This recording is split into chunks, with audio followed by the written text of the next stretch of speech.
You will now be recorded. And I'm just opening up the agenda so I can have it, which is now blocking my Zoom screen, but I just moved it over, so we're good. Hello, everybody. Welcome to the Park and Recreation August meeting. Today is August 12th. And I would like to welcome, I don't know if Mile, you want to start to welcome Deb? And I'll practice looking Hasil left Theoratus. I'll get it next time. But welcome very much. Debbie is our new commissioner, and she replaces John Pan, who had work conflicts and resigned because of that. And Jim Carroll is going on to serve on a Friends of the golf course, whatever the new. And so he's stepping off the commission, and Michael will join us next month, but he's here to get a taste of it for now. So welcome, Debbie, and welcome, Michael, officially next month. And so I would like to remind everybody that at the beginning of each Park and Recreation meeting, there is an opportunity for public comment related to any Park and Recreation topic. These comments should address topics not included on the agenda or those items on the agenda that do not have public comment included as a part of that agenda item.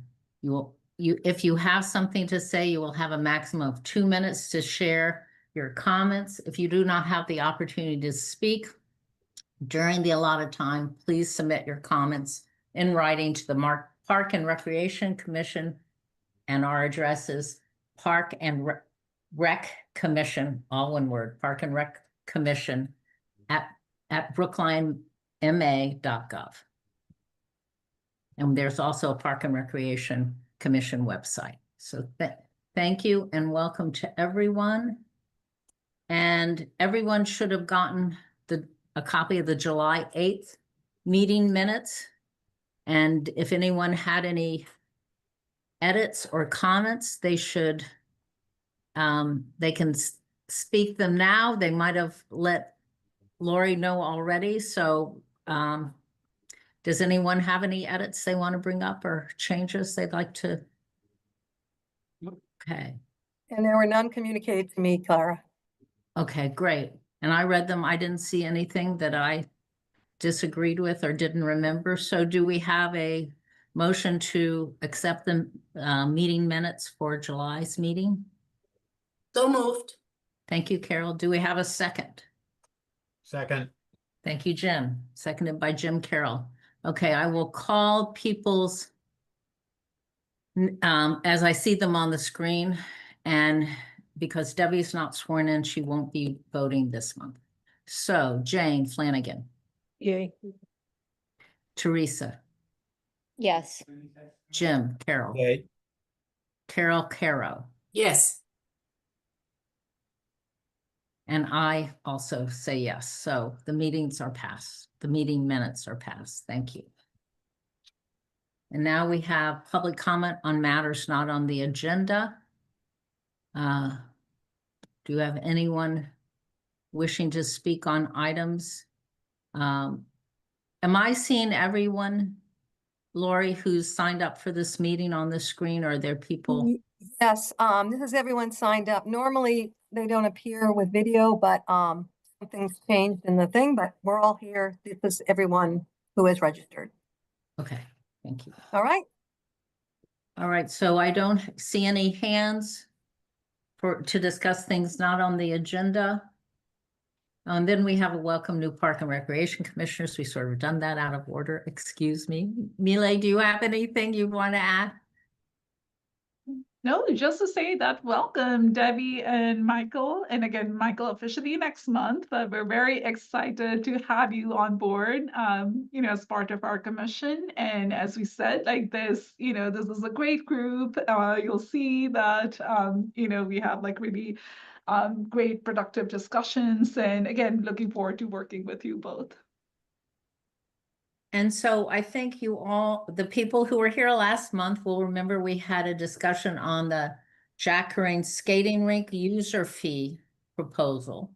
And we don't vote on this at the same meeting where new information is brought to us. We'd like to have the new information brought to us, discuss it, have a month to think it over, and then vote on it in the next month. So, there's Tim, sorry, looking for Tim. Do you want to put anything up on the screen as a refresher to let people Sure. know what we're voting on, et cetera? Yeah, and before I do that, I know there were some follow-up questions that were asked about at the last meeting. I did email the commission with those answers. I didn't have a chance to post that to the meeting documents tonight, so I just wanted to run through those first before I put up everything that we went over in the last meeting. So the first question that we had last month was, do private rink rentals include skate rentals for the group? The answer is no. The only groups that they're included for are the schools. So if someone goes in and privately rents the rink, additional cost is for those rental skates. Second was, do we have any issue with surge pricing on Sundays instead of just Fridays and Saturdays? There is only one time slot for private rentals on Sundays, which includes that birthday party markup that we talked about. But there's no strong feeling internally, yes or no, if we want to make that a peak time offering for that pricing. And we'll go over that again on the screen. Third question was there any issue for including all kids rentals for the birthday party package? Originally, we just had a limited amount up to a certain time, or a certain amount of children before you had to pay additional. We have no issues on that, obviously. Makes more sense. So any kids birthday party rental will include all of the skates as well. And then beyond the handshake traditional agreement with Brookline Youth Hockey to keep costs down for players, is there any other documented reason why we offer a discount to them? We did a lot of digging on this one and talked to past individuals in the department. We could not find any hard evidence of why we offer a discount to Brookline Youth Hockey for use of the rink outside of just, like we said, keeping the rink accessible for the town, the residents and the kids who enjoy the rink for hockey. But that did spur a bigger conversation. For reference, we do the same across everything, so this isn't specific to the rink. We do the same with grass field rentals for soccer, baseball rentals for fields, gym rentals, things like that. So I do think it spurs probably a larger conversation around this when and if a new rink is built and approaching that. But the answer to that question of why do we do that, it's just an agreement we've had for many years to keep the cost of those rentals down for Brookline Youth Hockey. So any questions on those? I'm sorry. Tim, can I ask a question? Is Brookline Youth Hockey is not a town organization, it's a private organization, but does it serve primarily Brookline youth? Yes. And that's what, and I assume I think that it's was just about 100% residents. okay. Yep. Thank you. Yep. So a refresher on why we're doing this, and then I'll just put up the costs again. So our department, as you'll remember from last month, I apologize, just bringing it up. We've been looking at very strongly the costs of operating the Jack Corain skating rink year over year. Over the last 3 years, we've seen a consistent loss in revenue for operations. Many factors go into that, not just the use of it, but weather, mechanical malfunctions, things of that nature. So we are looking at ways to slowly get as close to net zero as possible when it comes to the fees that we charge. So we're looking to increase fees on a daily basis just for use is what we see on the screen right now, proposed fee increases. This is for getting through the gate. So residents, non-residents, child and adults.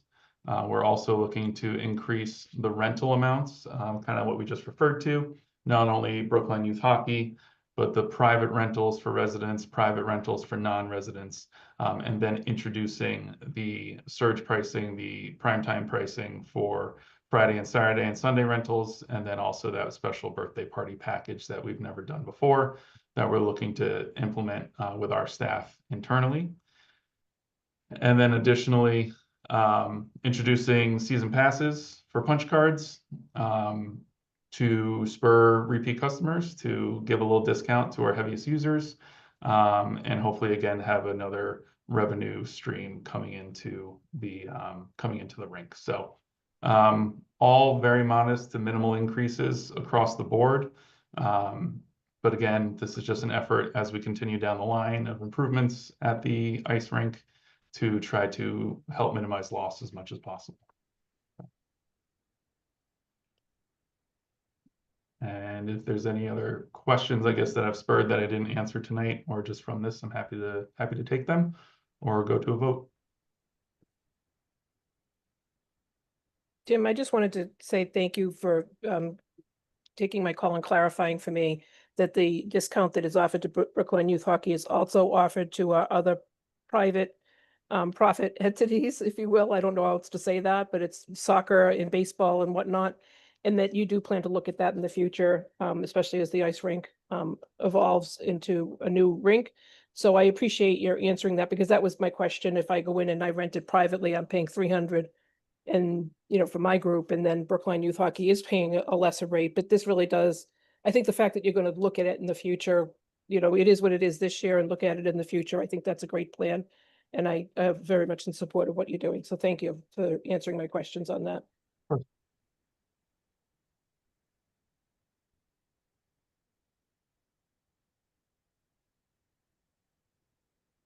And Tim, I also, Jane, I'll get it right. Jane sort of mentioned it briefly, that this is really looking at the way it is now and bringing the costs up to date without really examining a lot of ways to change it. And you were going to do a bigger examination of how fees are structured when we get the new rink. So I thought that's good for people to be aware of.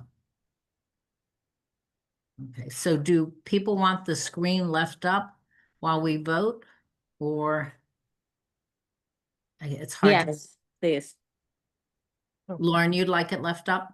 if you don't mind, yeah. No, I'm sorry I joined late. I couldn't log on. My first registration kept saying invalid. I had to re-register. Well, we're glad you're here. So are there any other questions before I ask for a motion to accept the new fees? And I can't see everybody at once, but I do not see any hands up. No hands up. Nope. Okay. And we don't have any public comment. I think hopefully we had it last month. I can't really remember, but it doesn't We look did, like yes. we have any questions. So do I have a motion to put forward the new fees? So moved, Jane. Jane Flanagan moved the fees as presented forward. Do I have a second? Carol, Carol Caro seconds it. Okay, I will call the roll as I see you. Jane Flanagan, Yay. Carol Caro. yes. I'm gonna get it right. Debbie Hatfield. Oh, you can't vote. Never mind. I'm not gonna call you. Sorry. Jim Carroll. Aye.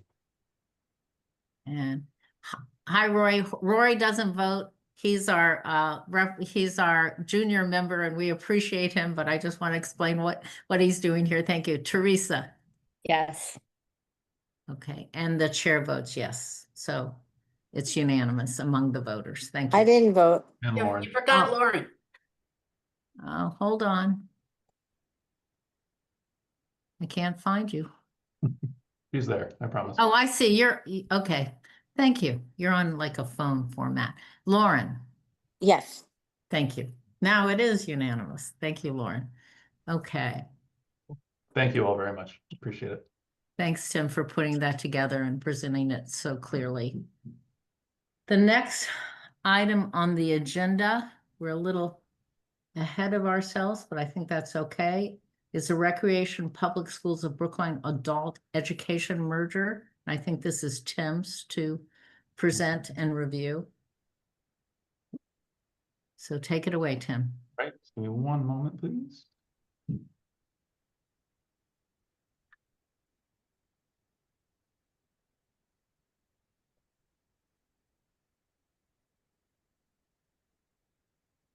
have so many presentations on my screen right now. Slideshow.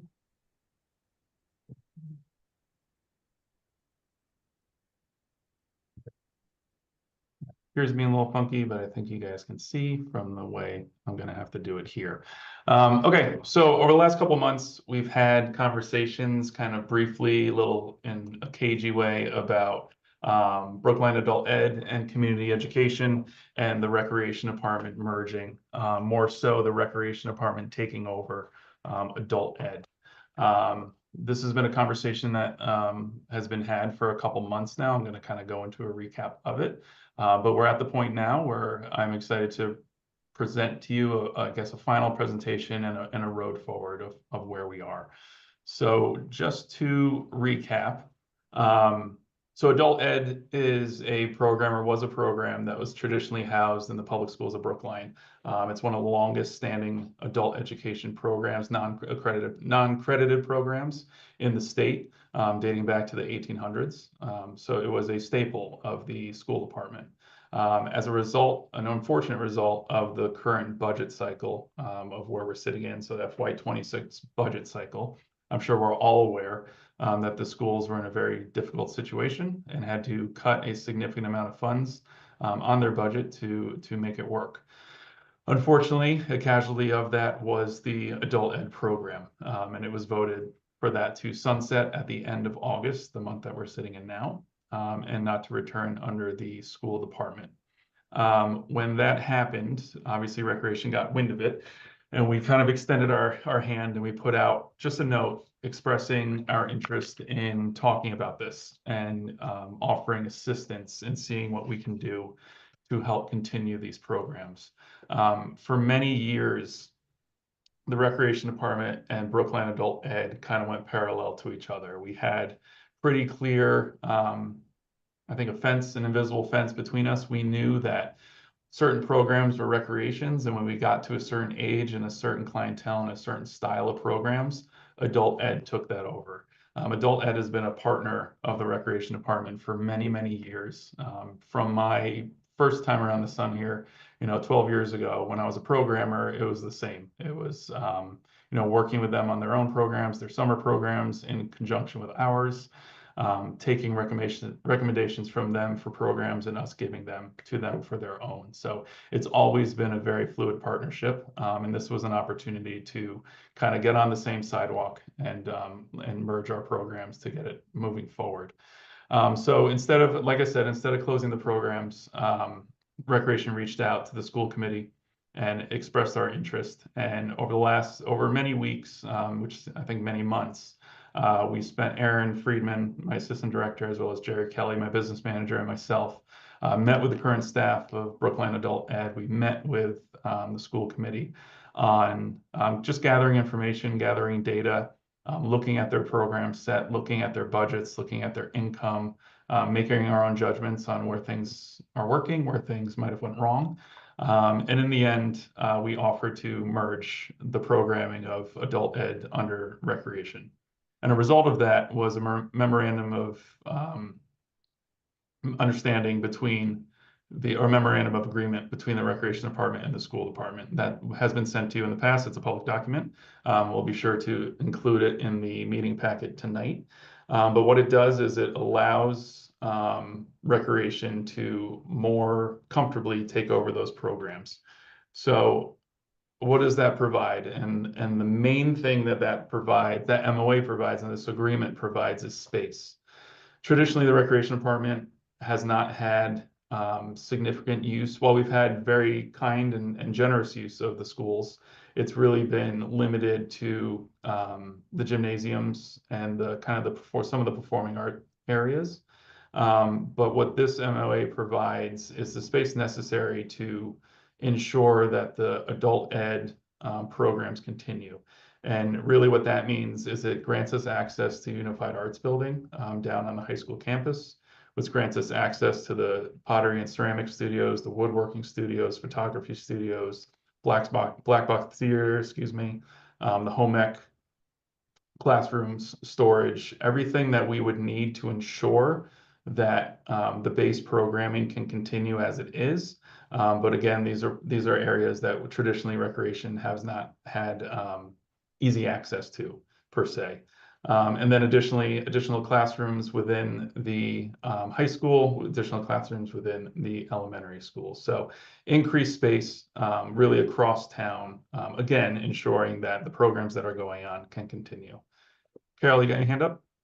Yes, I wanted to ask a question. You know, a lot of the adult education programs that are run at the senior center. And I don't see that as part of your space that you have there. And it would be really sad if those programs didn't continue there. So the senior center, we've always had access to because it's a town building. So I didn't call it out specifically, but we're already working with the senior center to ensure those programs continue. So there's nothing to worry about on that. Okay, thank you. Yep. Lauren, do you have something right now? Yes, thank you, Tim. So could you elaborate, and this might be in a slide you have further down, I don't know. But could you elaborate a little bit on this bullet point of access to program instructors? Because my recollection in sort of the early talks was that, you know, you obviously can't onboard their whole staff.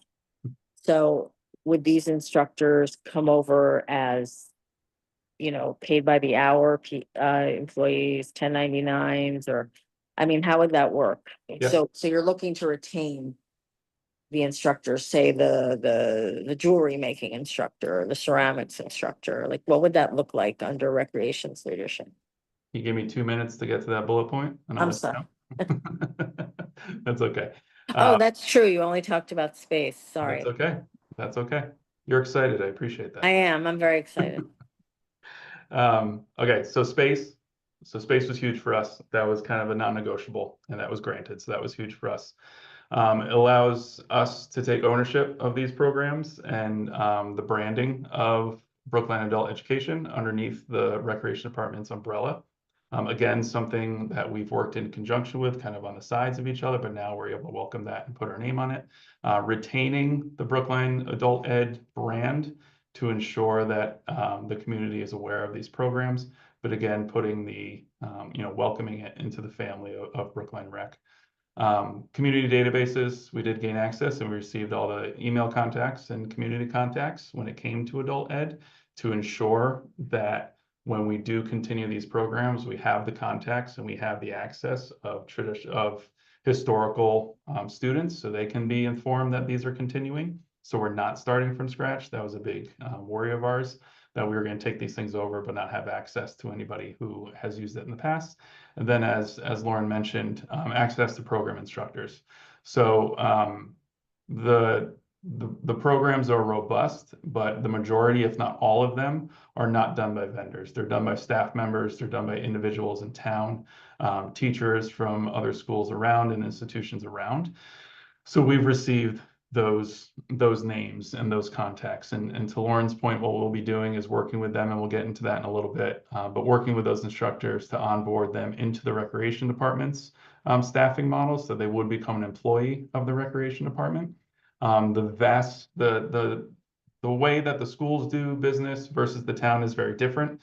So we have some advantages there where we don't always have to bring every individual in as a staff member. We can pay vendors now. We can bring them in as their business instead of as an individual and just pay the business their fee. But with ceramics as example, ceramics, photography, woodworking, things like that, painting, those instructors would now become recreation staff members, and that's something that's already in process to make sure that they're all taken care of as we head into the fall. And then, the part of it too, which, has to be said, is this is an additional revenue stream for the recreation department. This is a very large increase when it comes to programming. Obviously, we're as everything we do, we're not here to make money. We're here to break even and profit a small bit. But the amount of programming that's going to be coming into the department from this will be significant. It should be enough to cover the staff and the supplies that are associated with this program. Clara? I have a question about the instructors being Brookline employees. I assume their hours for which they are employed will be low enough that there will not, as important as these benefits are, they will not be entitled to health insurance, Correct. vacation, et cetera, because that really raises the cost of Correct. employees. Can you confirm that? I can confirm that, yes. Thank you. Carol? Yeah, I wanted to ask a question about when you talked about the access to the database. Does that mean I have an account with the adult education? Mhm. And so will my information be brought over to rec, or will I have to re-sign up as So, for the, A little bit of both. So once, and we'll go over in a little bit, when we make an official announcement, we'll be sending that email list, that official announcement and instructions to get into our system, just so we're not managing two systems at a time. The database and the registration software that the school department owned to utilize for BASE is going offline. It's not being renewed for obvious reasons. So we want to make sure that all the individuals in there that are interested are in the recreation department's system. So there will be instructions for you to sign up for a household within the recreation department to take advantage for registrations and everything else. okay, thanks. Yep. So what's the plan? And it's pretty quick. So it's been about a month since the MOA was agreed to. And our program rollouts are going to actually begin next week. And with the first one that we're going to be beginning with is the music extension program, which is an arm of the, it's the one school piece that we've maintained through this agreement with adult ed. And what music extension is, it's a partnership with the performing arts department that provides one-on-one music lessons for individuals who are in band or one of the music programs, outside opportunity for one-on-one lessons to improve their skills at their selected instrument. So those are again one-on-one lessons that happen from October all the way through May, potentially June, depending on dates, when it comes to the program. So that's everything. That's every instrument that is offered within the high school and the elementary schools, middle schools, is offered through this program. So if any child and any parent is interested in additional one-on-one lessons, that program is going to be retained in partnership with REC. So another wonderful, opportunity and something we've never been able to venture into with that. When it comes to the fall, so we're talking late September, October, we're going to, I guess, unveil or roll out really the staple programs of adult ed, the ones that I've been mentioning: photography, ceramics, painting, woodworking, dance classes, jewelry classes, classes that we have observed through our collection of data and doing our due diligence that I think one has had a significant history with the program. These are relative programs that have been going on consistently for 10 plus years. So ensuring there's consistency with this, making sure there's no break in service for these things, but also the ones that we know are most popular, the ones that are going to fill, the ones that are going to run and allow us to kick off the adult ed branch of the rec department pretty smoothly. And then from that, over the winter and the spring, we'll start adding on all the, I don't want to say secondary, but the smaller programs that are just as popular, but don't generate as many registrations and revenue. And I guess there are not as vital pieces of, historically, when we're looking at everything on paper of what we need to make sure are running in order to make this a viable option. And those are the English as a second language classes, vacation week programs for holiday vacation breaks, the things that I kind of mentioned, using vendors so vendor-based programs, third party. We've talked about this in the past many months ago in the rec department, but same thing, third-party vendors to come in and run programs for the community after hours, on the weekends, in these spaces. So just different from the usual kid vendor stuff that we deal with. Carol? I have another question. It's about one of the things that I know when the adult education catalog would come, one of the things that interests me was these lectures they would have scheduled throughout the year. Now, I see lectures don't exactly fit into the recreation department, but is that phase going to still continue? It's our intention to continue it. Yeah. Good, good. I think you pointed out something that's important as we go through this is, I think this illustrates that recreation isn't just sports, which I think is a big, you know, kind of opinion that some people have. I think this helps round out and give us the, gives us the notoriety and the public information that rec is much more than just soccer and basketball, as wildly important as those are. This allows us to flex also the importance of the more the passive and the intellectual recreational opportunities. Good. So what will change? I know we've been getting a lot of calls, we've been getting a lot of emails, a lot of concern about recreation taking this over. And to be honest, we don't have much intention of changing anything. I think some things will feel different because they have to fit within the model of the recreation department. How we do registrations, how we operate, how we cost or we price out programs. For an example, some of these programs that have been going on only covered the fee to participate, only covered the cost of the instruction. If you wanted supplies, a lot of individuals were paying cash at the classes, things like that. So we want to get away from kind of those models and implement the best practices that we see, that we implement here at the rec department. So making sure that our pricing reflects the full scope of the program, so there's no pressure as you continue or as you work through your weeks with the program. As mentioned, the registration process is going to be different because it's going to be within the recreation department. So we did just release our new software a few weeks back. So it should be an easy and seamless process to get into these. Everything will be on our website, register@brooklinerec.com, where you can go and register. And then the one thing that I know that Adult Ed was excited about to hear is we are fortunate that we have such an expansive staff at the rec department, especially at the administration building here.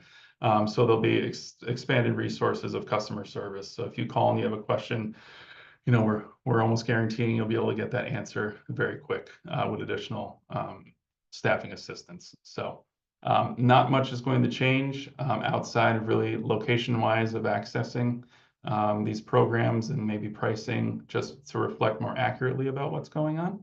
But our goal is to keep them accessible to anybody and everybody. Our programs, the scholarship applications, everything like that, all apply to this. So again, this is just an extension of further programming within the rec department. And then just next steps of where we're at right now. So we talked about the registration. We talked about how it's going to be launching next week. The hiring process of staffing is ongoing on a part-time basis. But another piece of this is that we will be hiring one full-timer within our staff here at Elliott. As many of you have been on the calls, we've been fortunate enough to welcome in all of our rec leaders who operate the different areas of our department. And it's our intention to hire a rec leader, one full-time rec leader to manage this program because the scope of this program is so large. So one full-timer with benefits to be paid out of the revolving account, just as the other rec leaders are. Claire, I think you had your hand up first. Yes, thanks. So, you know, I've gotten questions offline about costs and is this going to increase costs to town? So you mentioned you're going to hire a new rec leader whose primary job will be to administer this program.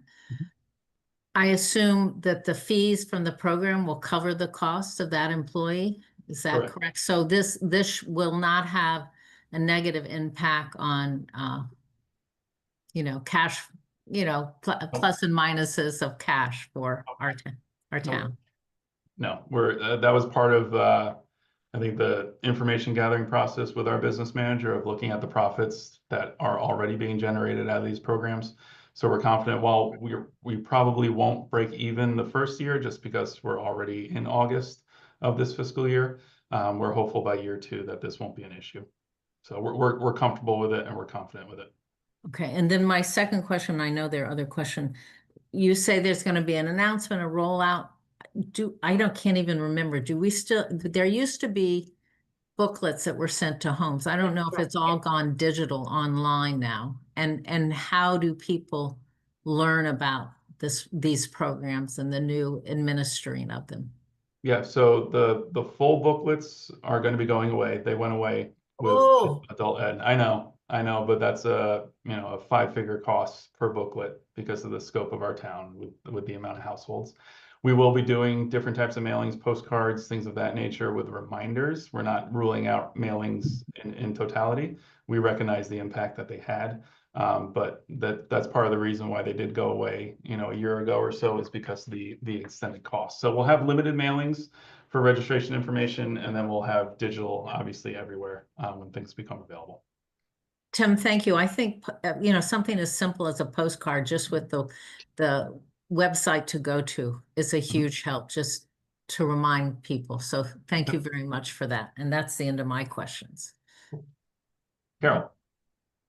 I'm kind of piggybacking on what Clara just said. I have a real concern about two things. One is that there will be no printed brochures available in libraries or other places because there's a lot of the population that I'm part of is don't have computers, they don't use computers, they don't know how to register online. And the other thing I was hoping is that, and I think you covered it, that people could call in and register. I mean, the adult education department was always great at that if somebody, and I want to see that continued. But I do think that you should be printing some for distribution around town. I think Adult Ed did that last year, if I recall, and I think it's an important thing for a good portion of our population. Right.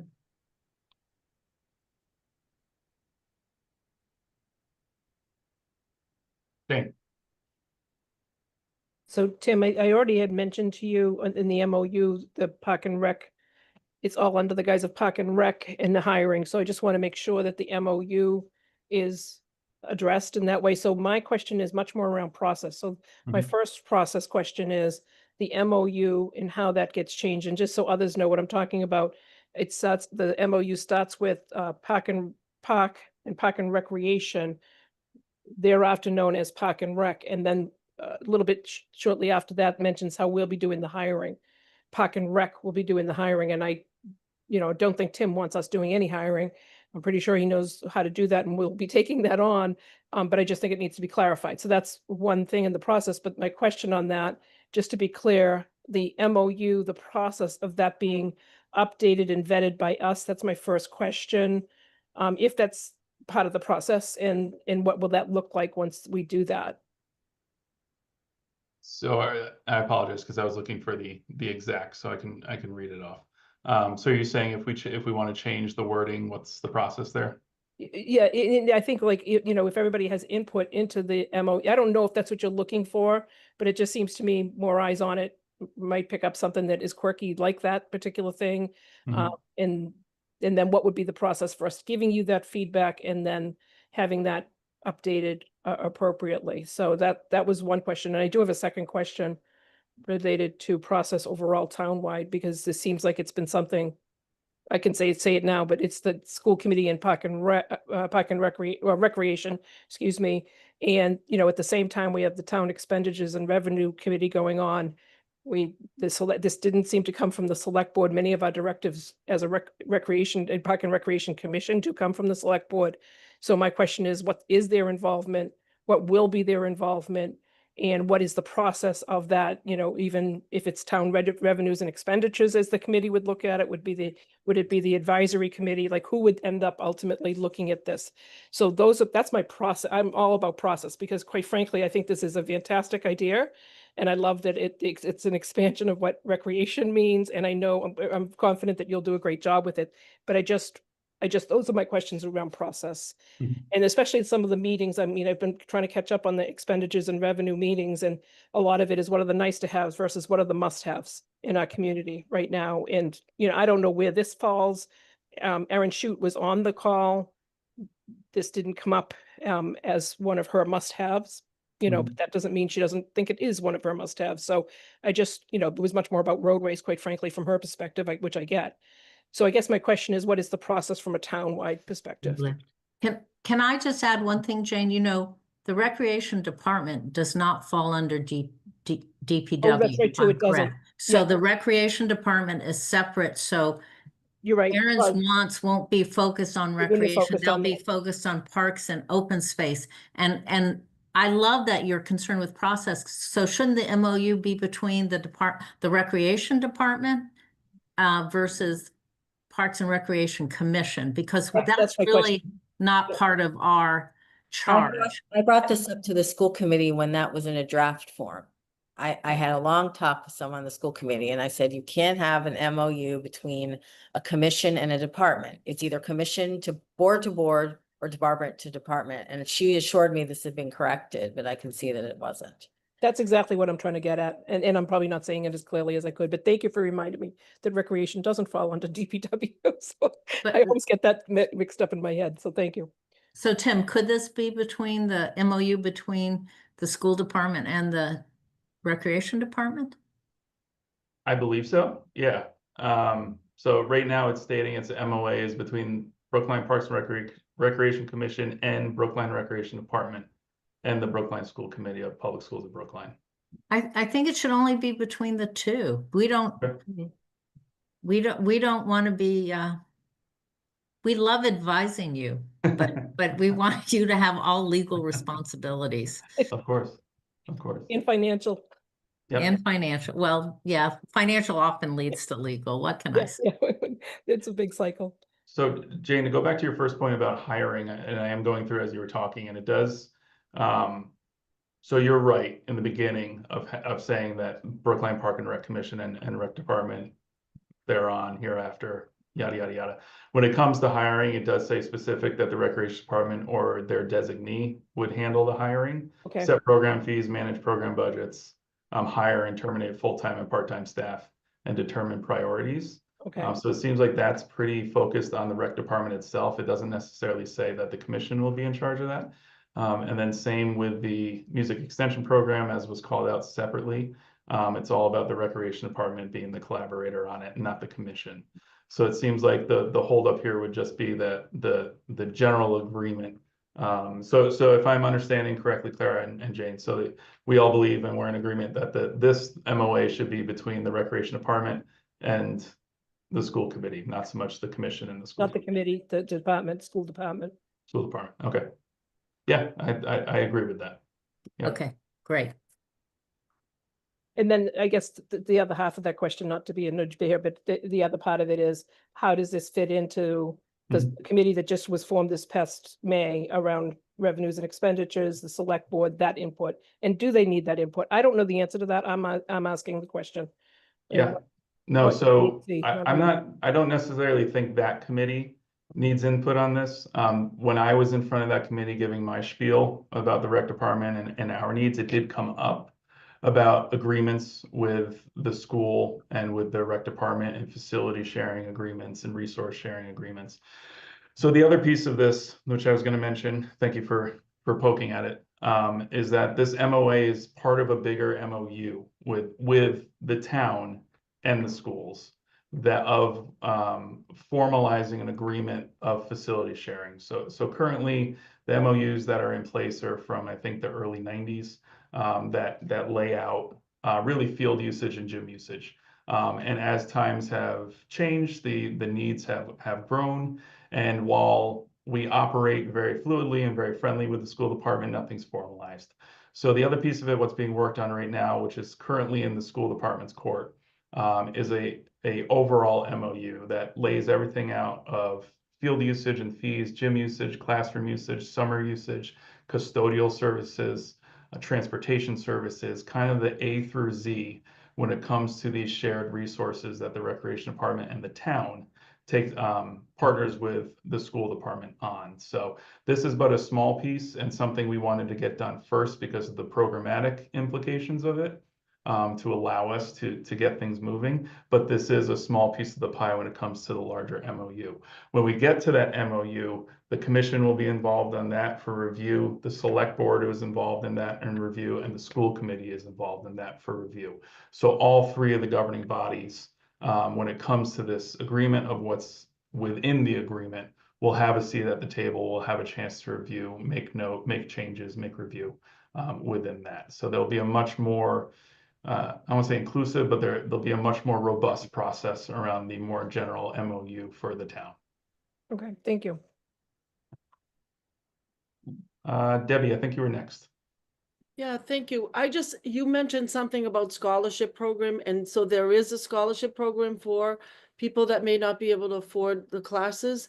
And the second part of that was that I think I remember when I was working for the town that the town employees got some sort of discount if they took a adult ed class. And I was wondering if that was the case or if that was something that you were planning on. So I am aware of that. I can't confirm that yet. That's a HR conversation of what we're able to do. So it's on our radar. So we're not just completely forgetting about that. And then the scholarship piece of it, yes. Any program that the Recreation Department holds, whether in-house or vendor-based, qualifies for scholarship assistance. And all those forms and that information's on our website for individuals to go on and to apply. It's a very, very simple process. Great, thank you. Yep. And Lauren. I have 3 questions, but I'll start with the one that relates to Debbie's question. So when we talk about scholarships, at least there was, I don't know what the blueprint is right now, but there were scholarship, monies you apply for, and then there was the program that was the equity initiative. And I think that it was 2 separate things, and I'm not sure whether they've been folded into one process or not. But I was wondering, are any of the base activities going to be eligible for the equity initiative, or are they going to fall into the larger, scholarship eligibility criteria? Yeah, so to start, it's going to be the larger scholarship eligibility criteria as we continue to reevaluate that scholarship program, especially coming off the summer, Right. especially coming off a record year of how much we've scholarshiped out. So right now, it's part of just the larger piece of it, and then it'll be considered when we re-up the conversations around the equity piece. And my next question is it's really a comment about the idea of a catalog. I think there might be a happy medium in that perhaps you could provide a PDF catalog to like the librarians and the senior center people. So then rather having to assume the printing cost, they could simply print those out. Color printer would be better, but in the absence of one. So, because I know I love catalogs too, but I know the expense, especially when you print them in color, is prohibitive, for a town as big as ours. And then, people take them and they have to be replaced, and I get it. But to her point, many seniors rely on catalogs. Many people like in the housing authority rely on catalogs. So maybe a happy medium, this is just a suggestion, is just develop an online catalog, a PDF, and that can be printed out at the senior center, at the library, and wherever else. Just a thought. Great. And thirdly, I know the MOU has a piece that focuses on music extension exclusively. I wondered if it should have its own MOU, but that was just me. But in terms of the hiring, for music extension, is it still is rec only taking over like the technical aspect of hiring, the HR part of it? Is the school department, is Kenny still choosing instructors for, violin, flute, etc.? How is that going to work? Yeah, so that's where the partnership piece comes in. So I even met with Kenny this morning on this. So the department is going to be doing the hiring and manage of the hiring process, just because they come within, again, our umbrella into our department as a staff member. Onboarding, things of that nature comes to us. When it comes to interviewing, when it comes to publicizing of certain markets, when it comes to specific to music extension, Kenny will be doing that.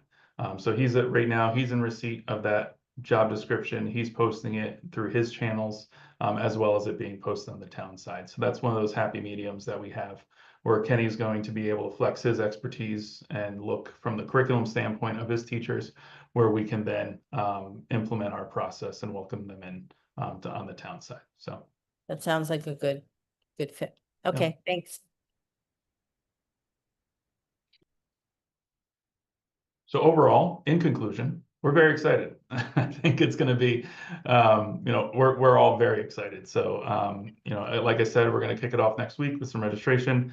It's really going to hit the streets with an announcement in the coming weeks to hopefully garner some more excitement. And then I'm sure, moving forward through updates of the department, you'll all be getting those updates. And then, hopefully soon when we get that staff member in, she'll be at one of these meetings to introduce herself and talk about the work that they'll be doing. So.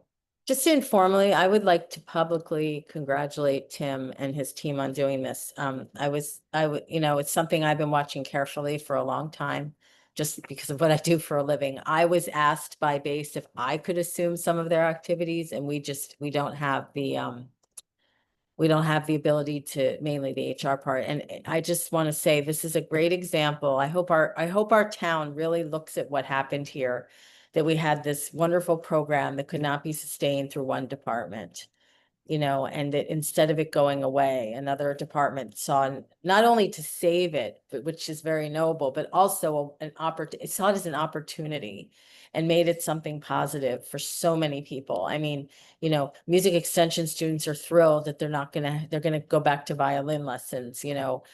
People who did ceramics for years are thrilled this is going to continue. I mean, this has made a lot of people really happy. It's saved jobs. It's guaranteed that learning will continue for people of all ages. And I want to compliment you and your team, but I'm really hoping the town looks and says, look what can happen when we work together. So I think this is fantastic. And yes, I'm excited about it. So I'll shut up now. Thank you, Lauren. I agree, Laura. No, thank you for saying that so eloquently. Thank you. Tim, I have every confidence that you'll make this great. So thank you. Thank you.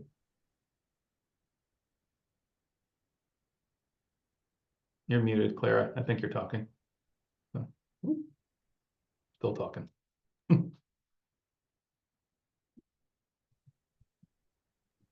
Clara, we can't hear you. I know. There you go. Okay. Can you hear me now? Yes, we can. Okay, so I'm just trying to move us along because we've got a long meeting. Lauren and Jane, Lauren especially for your very well said words, and Jane, thank you for seconding those, and I know we'll get updates. So thanks. And so our next item, Milie's going to take, and it's an update on the MBTA C-Line accessibility improvements. So thank you, Milie. Yes, you'll be hearing from me for the next about an hour, not fully on MBTA, but the next topic will roll over right after this. So I just wanted to give folks a brief update on MBTA C-Line. Are you able to see my screen right now? Yes. Okay, fantastic. So brief update on where we are in terms of MBTA C-Line. So, as you all know, we've been working with MBTA for the past several months to look at the C-Line accessibility improvements. So essentially the goal is to take all of the stations along Beacon Street and upgrade that so it's accessible. So some of the stations have more of a lighter touch, whereas some stations has more of a heavier hand. So again, it's been several months where DPW and several other folks have been working with MBTA on this, but recently there was the Transportation Board presentation on July 30th, and I'm not going to go over the full presentation here today, but what I've done here is added a link here. So if any of you, who were not part of that meeting is interested to see what happened, please go ahead and, click on the link. That should take you to a few other links to get to the recording. So essentially, in a nutshell, what I just want to tell folks is that, here's kind of just a snapshot of all the stations that MBTA is going to be looking at. And as I mentioned, they're going to be consolidating 2 stations here, Fairbanks and Brandon Hall, and they're going to be closing Kent Street. So Essentially, as part of this upgrade, there is going to be several impacts that's going to happen along Beacon Street. Some of it is going to be impact on existing trees and impact on existing parking, and impact on future plans that we have for Bridle Path. So again, as I mentioned, like DPW team has been working closely with them from the very beginning to look at like how do we minimize these impacts, and what can we do additional in terms of like design updates or tweaks to make sure these impacts are minimized.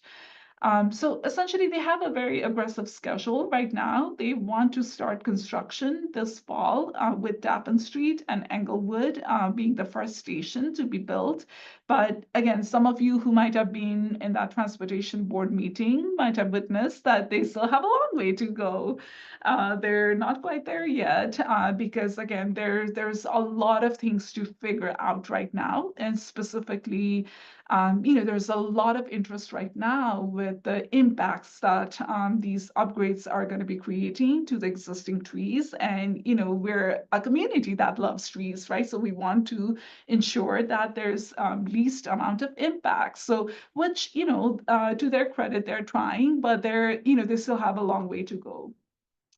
And at the same time, they also need to, the intent there with MBTA's part is to mitigate some of the trees that's going to be lost as part of this project, and which still needs some time to develop and bake. Again, coordination with Bridle Path is going to be super important.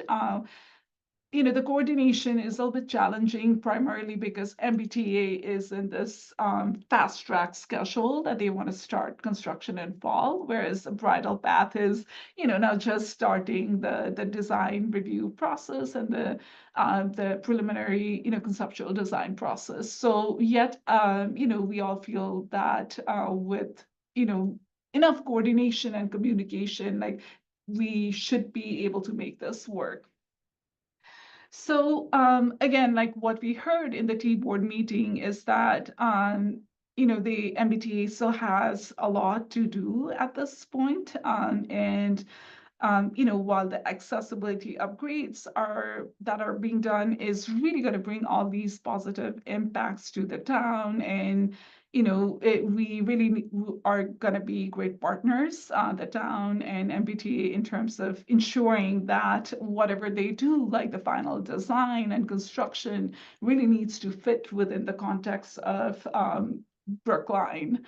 And the final part with that is, again, there's been a lot of concerns from the community about the tree impacts as one of the big items, and they would need to go through the tree hearing process. And at the end, they would need approval from the tree planting committee and transportation board before they actually break ground. So a lot happening there, a lot to do, and there will be more to come in fall. Any questions here? Happy to answer and provide any clarification. Mealy, I just wanted to add that they came to the I went to the meeting, they came to the transportation board, wanting the transportation board to approve the design to date so they could start basically construction. And I was really impressed with the transportation board because they said, we cannot vote on this tonight because it was like the Bridle Path there was so little coordination about what else. And the accessibility is very important, but the transportation board said that the MBTA had to come back and make a clearer, more detailed presentation in order to get a vote, which I thought was great. Yeah. I just wanted to add that. Absolutely. Thank you, Clara. Okay, looks like Sean Lynn Jones has his hand raised, and I know this doesn't have a public comment right now, Clara, so would you like to go ahead and take Sean's question? Let me know. Sean, if you can be really brief, go for it. that's okay. And I don't hear him. Let's see, might have to promote him as. Hey, Am I unmuted now? Yes, Okay, I'm Sean Lynn Jones, president of the Brookline Green Space Alliance and a town meeting member. We could talk for hours about the MBTA Sea Line project, and that's what happened at the Transportation Board. But I just wanted to say it's great that our new urban forestry manager, Jack Schleifer, has already led a walk for members of the public and the tree planting committee to look at exactly what's going to happen at some of these stations, Englewood Avenue, Dean Road, Tappan Street, and the Fairbanks Street Brandon Hall consolidation. And so he's really, just arrived and sort of off the deep end into this project, but it's wonderful that he's engaged and is looking at the tree issues, the many tree issues associated with this project. So thanks to him and to the division for being engaged. Absolutely. Thank you so much, Sean, for saying that. And you, nailed that exactly right, because Jack, our urban forestry manager was like really, his first week was thrown into this and he's doing fantastic on, just like understanding what the issues are and the, impacts are going to be in each of the stations. And, we're going to be continue to working with MBTA and our team internally to, ensure that we get the best results. Okay, any additional questions on this?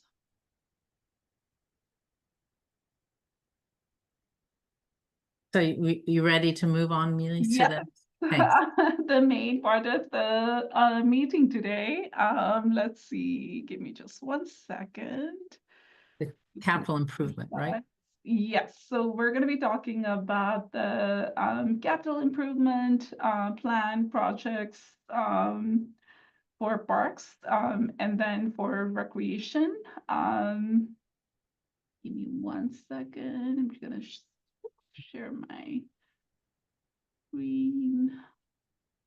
Okay, you should be able to see my screen now. So today we're going to be talking about, we're going to be going through the draft capital improvement plan for fiscal year 2027 to 2032. So again, today is the part 1 of that, and the final public hearing and voting for the CIP projects will take place in the next Park and Rec Commission meeting.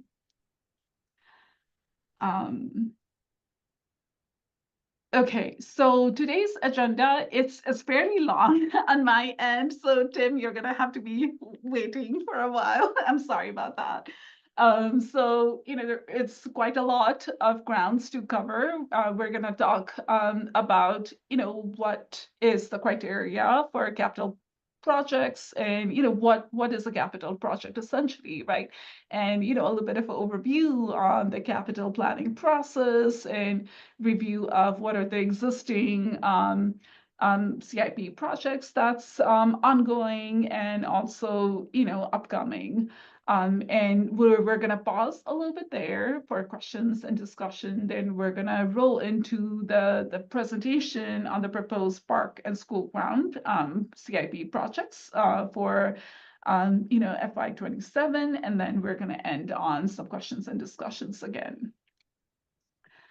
So first of all, one of the questions that we get asked all the time is, what is capital improvement projects and what is the criteria for it to be part of the CIP, to be considered a CIP projects.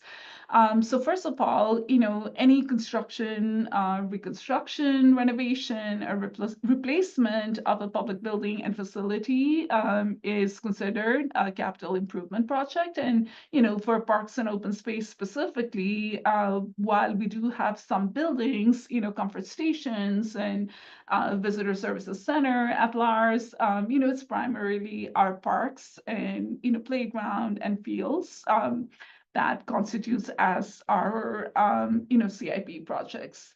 And it could also be feasibility studies or design studies, like preliminary studies for projects that eventually leads to these capital projects. It could also at times include major capital equipment items, such as like our trucks or fleets, and taking a look at like what needs to a major upgrade or major changes. And sometimes it also includes long-range development plans, for instance, like master plans for Lars Anderson, or some master plan studies for maybe athletic fields. And it could be a numerous kind of larger scale plans and studies that, again, as I mentioned, like eventually leads to more specific capital improvement projects. So essentially, any project or study that could lead into projects that cost at least $25,000 or more, could be eligible for the CIP project. The second question, or actually the first question that we get asked all the time, is that what is our criteria? Like, how do we select projects? How does it get into our big CIP spreadsheet that I'm going to be sharing in a bit? So first of all, there are like few criterias that we look at, and I'm going to be talking about each of these in a little bit more detail in a bit. But safety and accessibility is a big part of any site or any parks or playground or open space that we look at, and we assessment based on that lens. We also assess the parks and playgrounds and projects in terms of a maintenance lens. How long can we maintain to really get the useful life out of it? And then we also talk about looking to,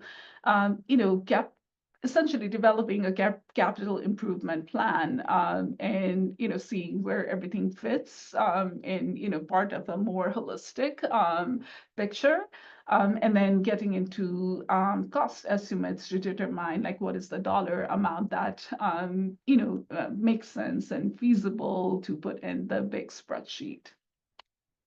So first, I'm going to dive quickly into safety, accessibility, and assessment of the site.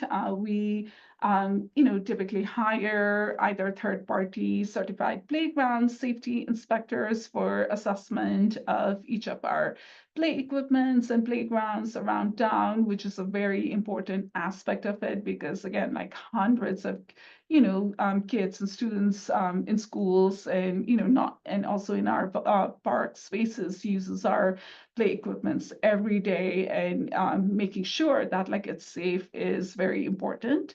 And typically, our town employees, our town landscape architects, both Jesse Weisner and Aaron Kramer, are CPSI certified playground safety inspectors. They also visit each of these like playgrounds and beyond playgrounds, each of the other parks to really assess all the site features every year, and and then a list is then developed for what is the maintenance and costs to really maintain ensure that each of these like spaces get the most out of its like useful life. And typically any of our playground or park spaces have a lifespan of around, I want to say we try to get like close to 20 years, and some wears out like faster than that, and some stays fine like longer than that. So we kind of like try to put a balance between like anywhere from 15 to 20 years, and whereas synthetic turf fields have a little bit shorter lifespan, primarily because of all the uses it gets, which is around 10 to 12 years.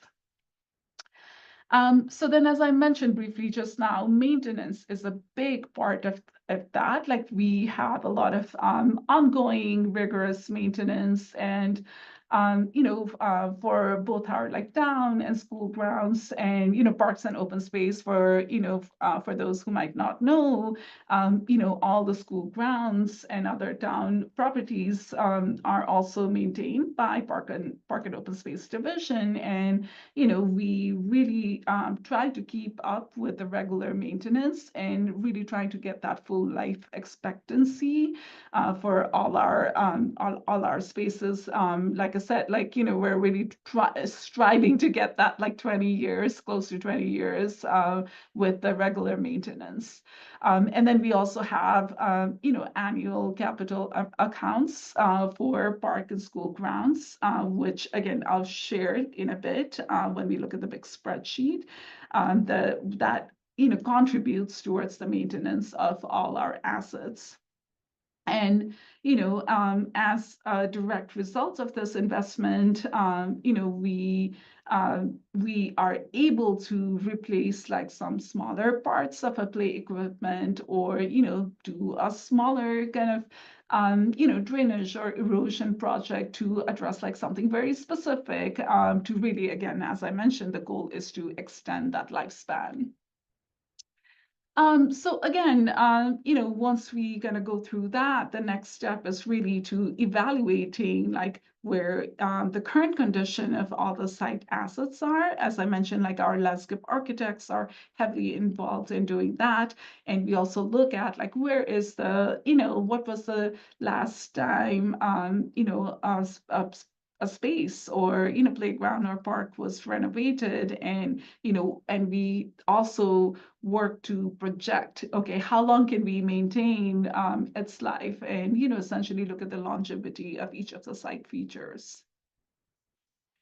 Then based on that, we identify shortlist like a first round of projects that could qualify under this, the CIP projects, and essentially create a preliminary cost estimate, which again, like we'll dive into in a bit further, based on the site visits and, what the reports, CPSI reports are, and, all the user inputs that we've been receiving from the community, from recreation, from different, divisions, and thinking about future improvements, and, and then like thinking about like putting all those together and coming up with, okay, what is the potential cost that we think it's going to be.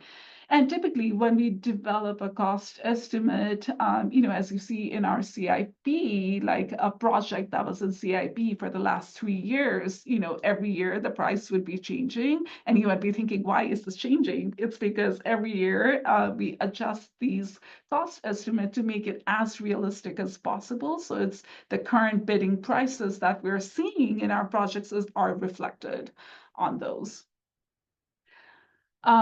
So now diving into, how do we do our cost estimates? Because that's another big question, right? Like we get asked, like, how do we come up with the numbers?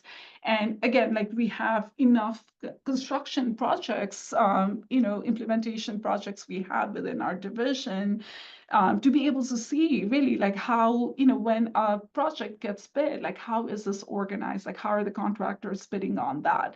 And so we essentially have identified like a couple of like big ticket numbers, and look at like what needs to be included, like what is the, the unit costs, and what is the quantity we think is gonna be needed for a specific project. So we, site prep, demolition, and earthwork typically is a big part of any of the project where, when the construction project first starts, like there's going to need to be construction fencing and erosion control, and, site preparation in terms of tree protections. And, there's a big part on demolition, and anything that we need to do on the site to make sure that like the proposed design work can be constructed. So we're looking, at site prep demo, costs there.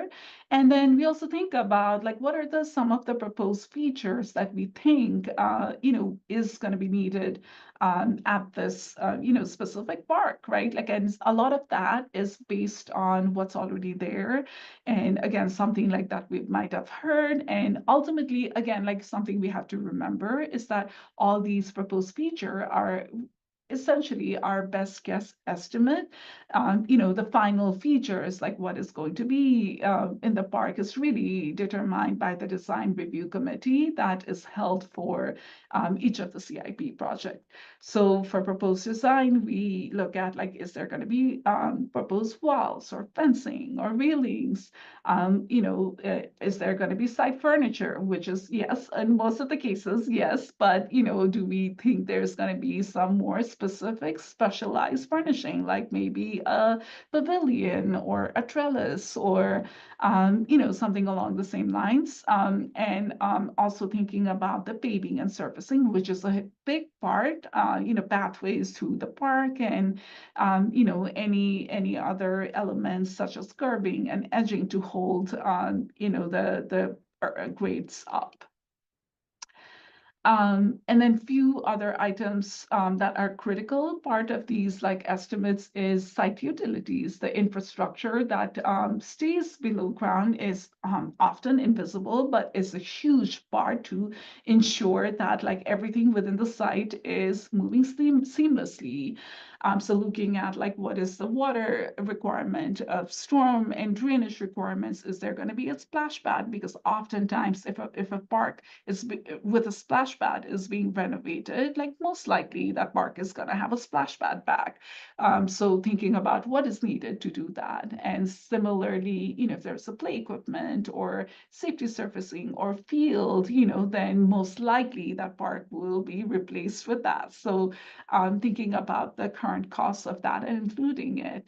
And finally, pruning and planting, pruning of existing trees, assessing existing trees, and if we have to do any removals, what is the mitigation, and adding new trees and planting, and all of that like is also taken into consideration. So essentially with that, then, we will go through some of the CIP projects like this, well, all of the CIP projects this evening. And as next steps, we will be advertising for a public hearing, again, with the hope that like the next, Park and Rec Commission meeting on September 9th will be the final presentation, and also open for any public comments, and we will be taking a vote. So between now and then, we will continue to gather any input, public input, and any input from the commissioners, and we'll be again like looking into all of that for the final presentation.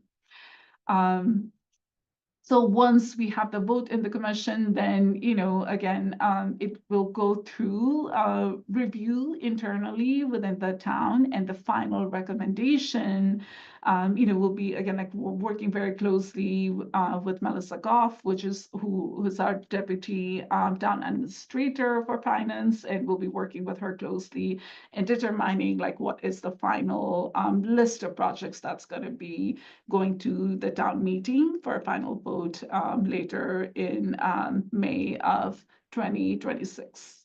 So it's essentially a fairly long process, and we're just at the very beginning of it. So as I mentioned, I'm going to be just showing this big spreadsheet for the CIP plan for 2027 to 2032. And we'll go back to this again later on when I get into the specifics of each of these projects. So you'll see here, again, like this is a big spreadsheet, a lot happening, a lot of numbers. So a few things to just focus on is this column, which is highlighted with the yellow. So that represents the fiscal year 2027. Can you make it a bit bigger, Mila? Oh, let's see. Is that helpful? Yes, thank you. Okay, amazing. And then any line item with a green star is representing FY27.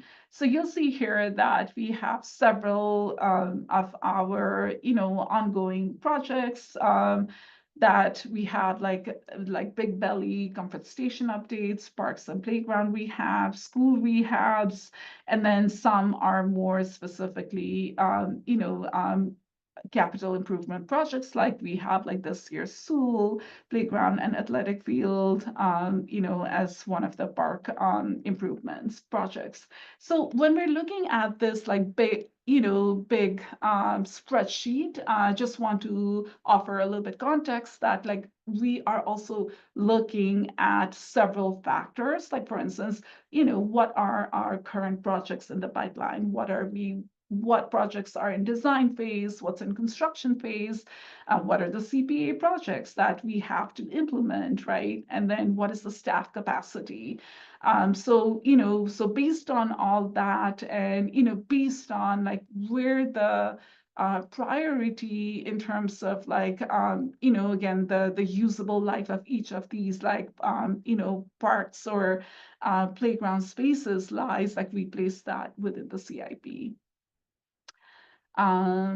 So again, like we'll dive into more of that in a bit. So I'm gonna now roll into, what the current projects are, and some of the recently completed projects are. Then after this, we can pause a little bit for questions and discussion. So Skyline Park, we had 2 phases of that. Like first phase was the construction of the synthetic turf, the athletic field, which is already complete. The last time we reviewed the CIP, phase 2 was underway. So now I'm excited to report that phase 2, part of the phase 2 is complete. Like we're, upgrading the comfort station, changing the siding and roofing. That work is completed, as you can see the picture here. And we also, installed a demonstration pollinator meadow. So we're monitoring that closely, the progress for that. And part of the phase 2 is also the path along the incinerator drive here, where we are currently in the documentation phase. And I'm again excited to report that the 50% CD is complete, and that's currently under review for feedback to the consultants. So again, the goal of the project, this part of phase 2 is still to bid in winter of 2025 or spring 2026 construction. And Monmouth Street Park, again, I'm excited to report that the phase 1 of the playground is completed, and we're currently in the documentation phase for phase 2, where phase 2 is going to include the renovation to the park lawn, planting beds, and looking at some of the existing trees and, potentially repairing and replacing the walls and fencing and the paving surfaces. So the DRC for this phase 2 is already complete, and as I mentioned, it's in documentation phase.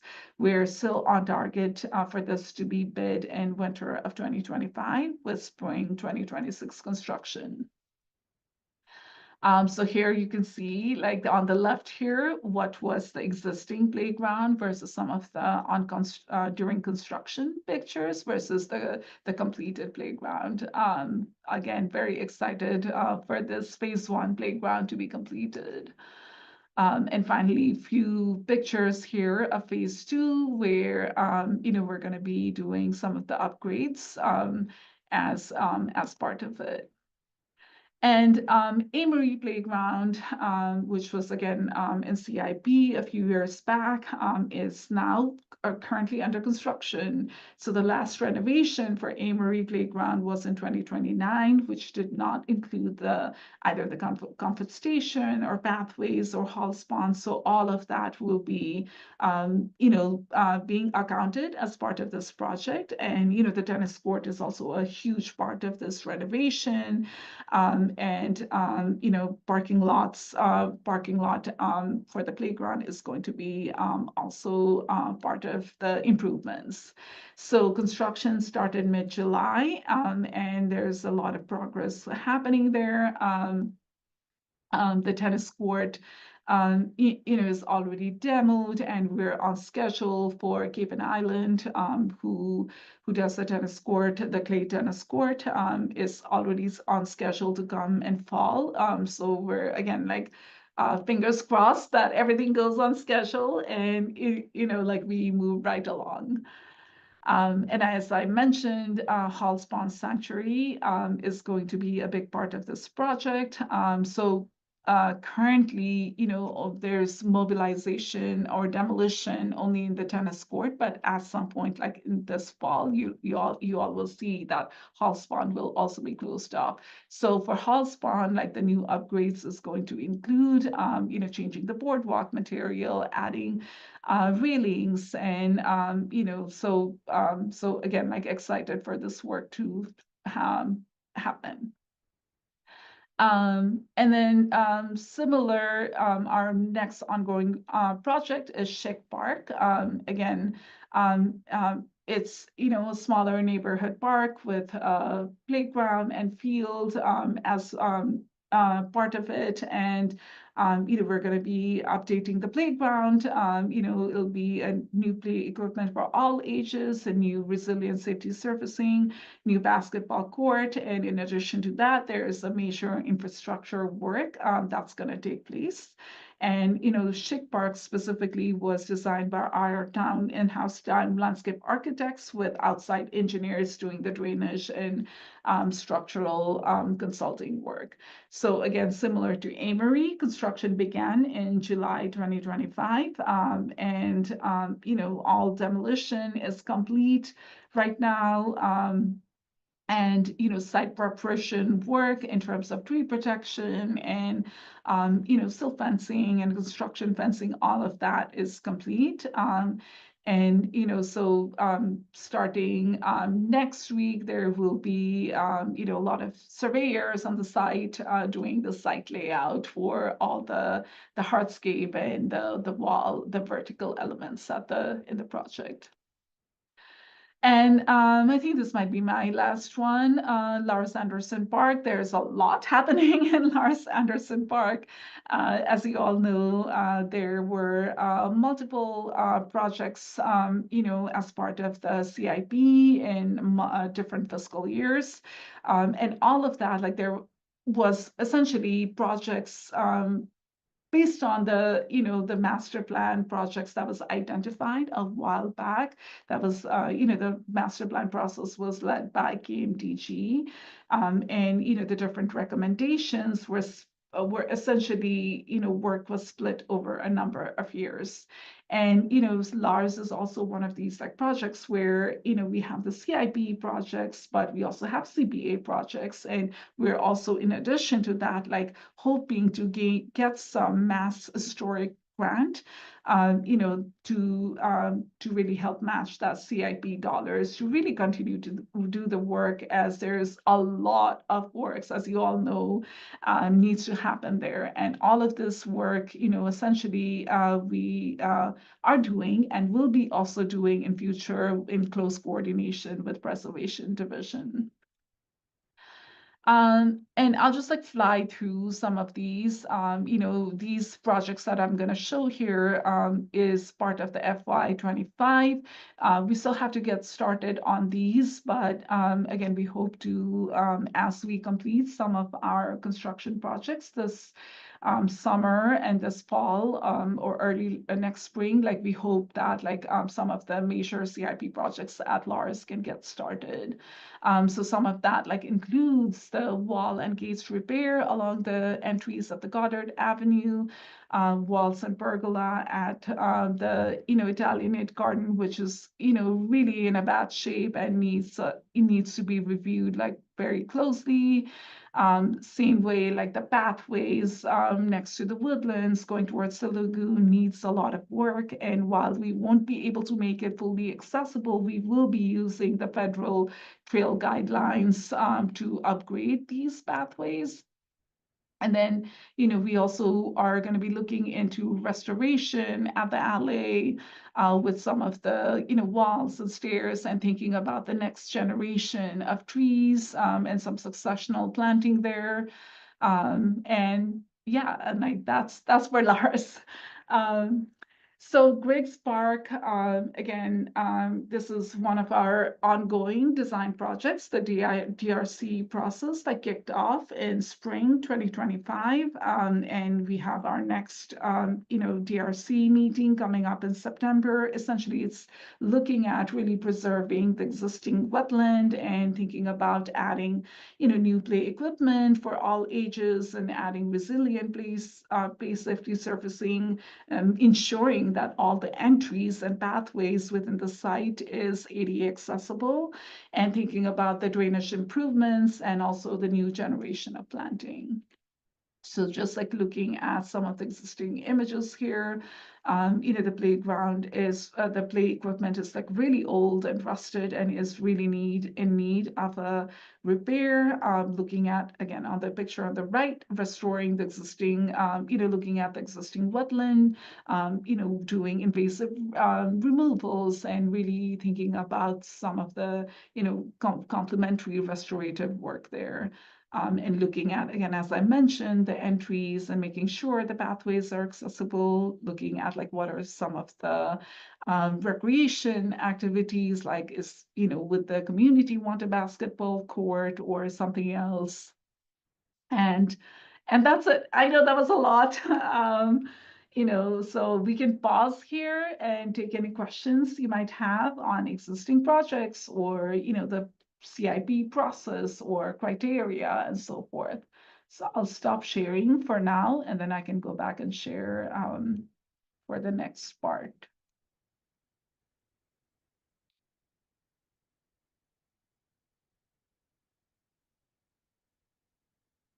Jane? Oh, Jane, you're muted.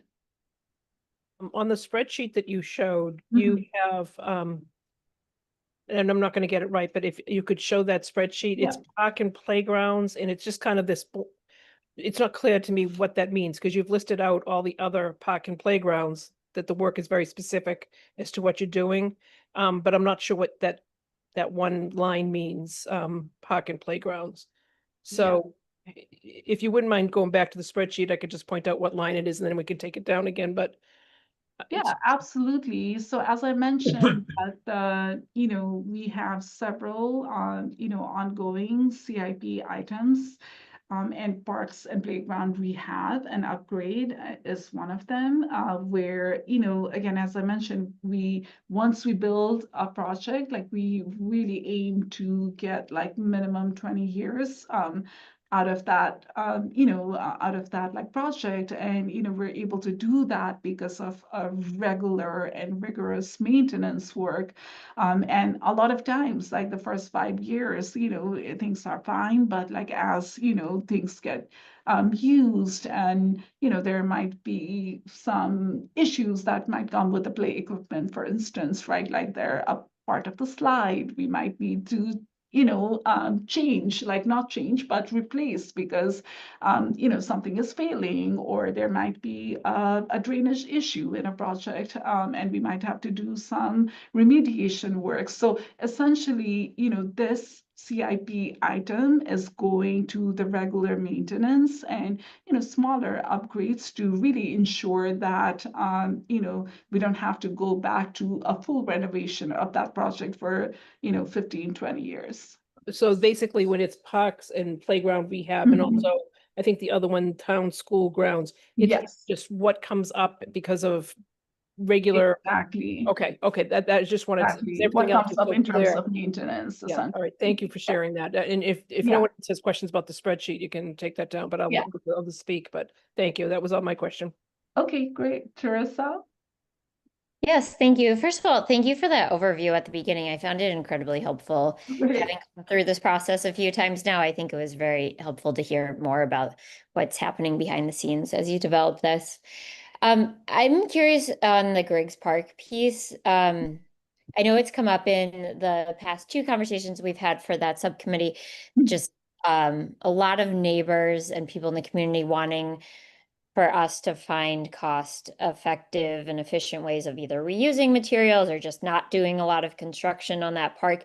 And so just to inform my own perspective here and for the future Griggs meetings, we have 2.1 million to spend, and we will be spending that pretty much no matter what, or, you know, like, what is the scenario and the, Yeah, like, yeah. under Yeah, what yeah, absolutely. That's a great question. I mean, you know, if we have 2.1 million, and if, based on our DRC meetings, you know, like whatever the final list of programming is, right? We're gonna take that, we're gonna then, put that into documentation and put it out to bid. And based on what, we proposed as a community, if it comes at, like, let's say 1.5 million, we don't have to spend it all. So, it can be as efficient as possible. We just can't go over that, but then if it comes under that, like, that's even better. Great, thank you. Yep. Jim, you have your hand up? Yes. Thanks for that great presentation, Miley. I think Parks and Open Spaces is in great hands. I think you're doing a fantastic job already. If you could just pull up the spreadsheet again. Yeah, absolutely. Let me go back to that.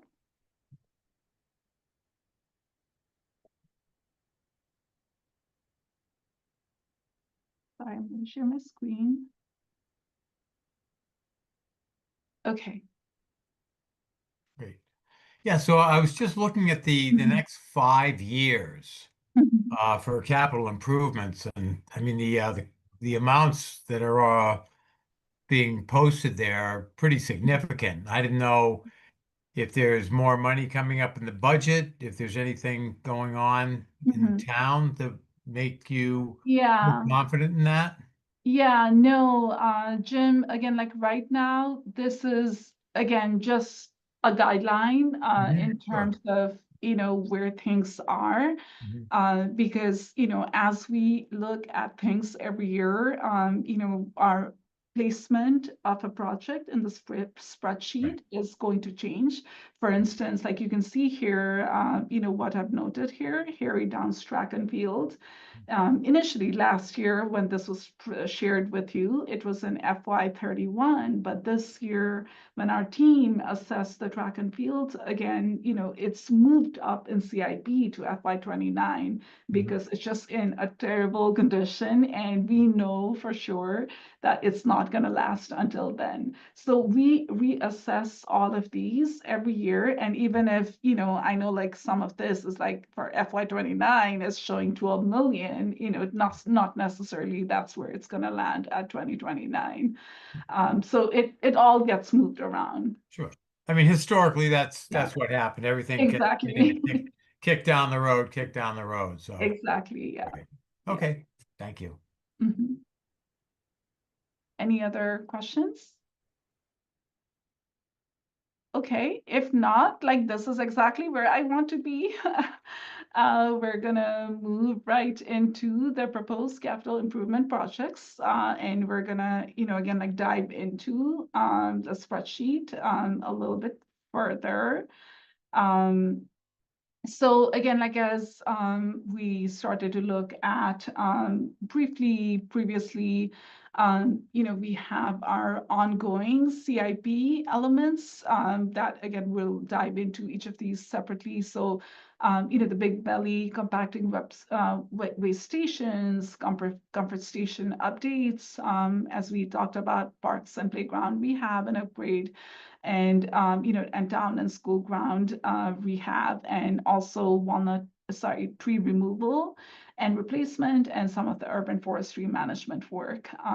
So those are more of like our recurring CIP items. And in addition to that, as I mentioned, this year we have SUL for the design dollars of 1.1 million, and Walnut Hill Cemetery, which I forgot to put a star next to, for some of the roadway improvements, which again I'll talk about in a bit. So essentially, again, as I mentioned, like all these like overall, recurring funds, like essentially helps us like maintain, ensure like the maintenance of taking care of our assets and extending the lifespan of that, for parks and playground. And we're constantly looking at like repair and replacement and improvement. And if there's anything non-compliant and deteriorating, we're, upgrading those, and any fields, that needs a little bit of a repair, then we're going to be, going back in and, doing those repairs. And similar to that, like down in school, like needs a lot of ongoing improvements and repair, and some of those are like more structural in nature, some of those are like more hardscape improvements, and some are more specific like drainage improvements.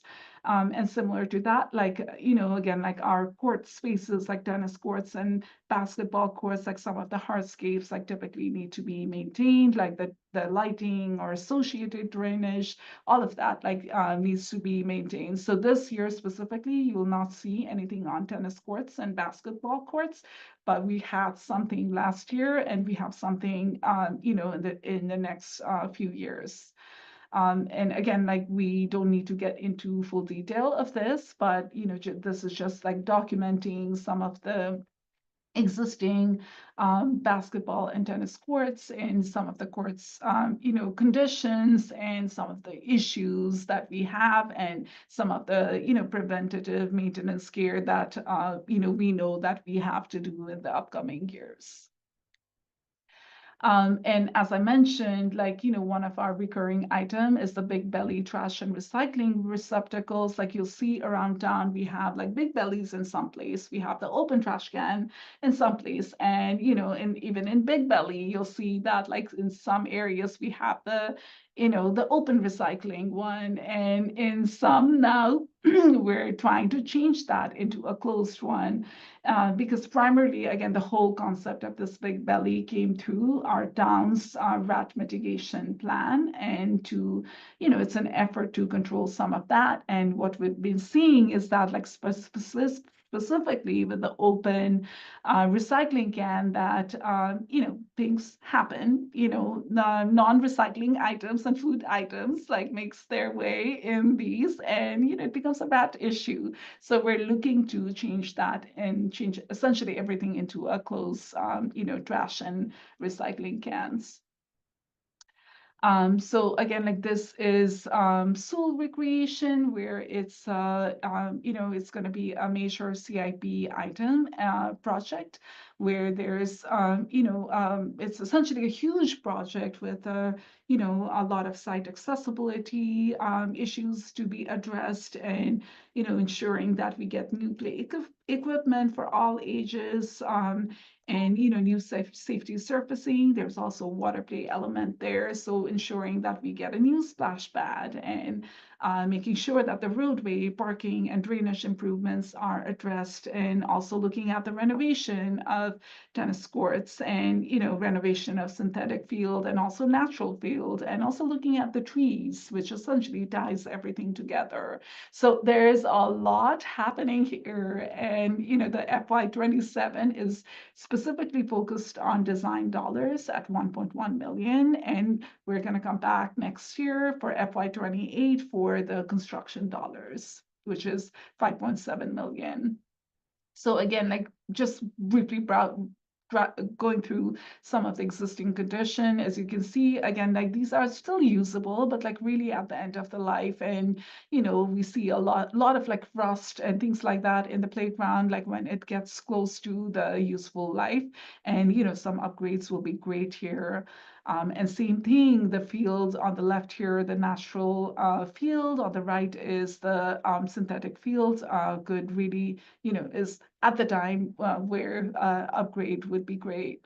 And just again, like if you've been there around in Sewell, like a lot of the roadway and the existing kind of site features such as stairs and fences could really use the upgrades as well. So next, I'm going to be rolling quickly into the Walnut Hills Cemetery. And, just want to mention that Walnut Hills Cemetery does not fall under the jurisdiction of Park and Rec commissions, but it is within Parks and Open Space. And, for South Brookline, this is a fairly prominent open space, like where, it offers, again, a lot of, passive recreation activity. Like it's a really popular space for walking. And so we're specifically looking to make improvements to the roadway and drainage throughout the cemetery. And in parallel to that, we also have CPA funds for Walnut Hills Cemetery that is specifically focused on tree inventory and the tree management within the cemetery. So here, again, a lot of you are familiar with this diagram that's outlining the roadway condition at the cemetery, red being poor condition and yellow moderate and blue fair and green is good. So as you can see, there's a lot of red and yellow here. A lot of the roadway needs work there. And with this funding, we're hoping to get all of the poor condition roadway upgraded and get to as much as moderate condition as possible. And again, you can see here, like we've been in the years, like trying to do some patchwork and making it work, but really like it's in a terrible condition where we really at this point like need to address and upgrade some of these walking and driving surfaces. And finally, for anything beyond FY27, this is just giving you a list, a snapshot list of what's upcoming for FY28. Like I mentioned, we have Sewell construction dollars. We're going to be looking at Riverway Park design in terms of really specifically the restoration of the banks, the planting, like some of the drainage features, and getting into that. New Lincoln, you'll see here as construction dollars, but I haven't discussed the design dollars yet, which will be after this. Like I'm going to be talking about schools separately. But New Lincoln design dollars will be coming for construction funding will be coming for FY28. And on 29, we have Lars Anderson, again, like implementing some of the projects identified in the master plan. We have Hayes School, we have, as I mentioned earlier, Harry Downs, track and field. We have in Winthrop design dollars, and similar to that in 2030, we have several like playgrounds, Wilson Street, and the design, looking at the design and restoration of the pathway into Blakely Hoare, Coolidge Playground, Juniper, Winthrop Square construction amount, and Riverway Park construction. So this, Jim, like where we were very heavy in terms of the funding, but again, like things will change, like, as we go through the design process, like the construction funding might get placed in different years. And finally, for 2031 and 32, we have few additional playgrounds like Coolidge Playground construction, the Blakely Hoare pathway, again, construction funding, Harry Downs, like this is going to be, the construction amount as well. Or actually like that, I think I might have made a mistake. That should not have been there. I'll correct that for next month. And Skyline Park playground renovation, that is both design and construction, and Baker School, again, design and construction, and Lawton design. And finally, on FY32, we have Lars Anderson, again, like implementing some of the projects identified in the master plan. We have Lawton and Baldwin and Longwood Playground and Lawrence School. So it's quite a lot to take in. Jim, you have your hand up? Yes, just in 2030, I see you've got the Boylston Street playground Yes. for renovation.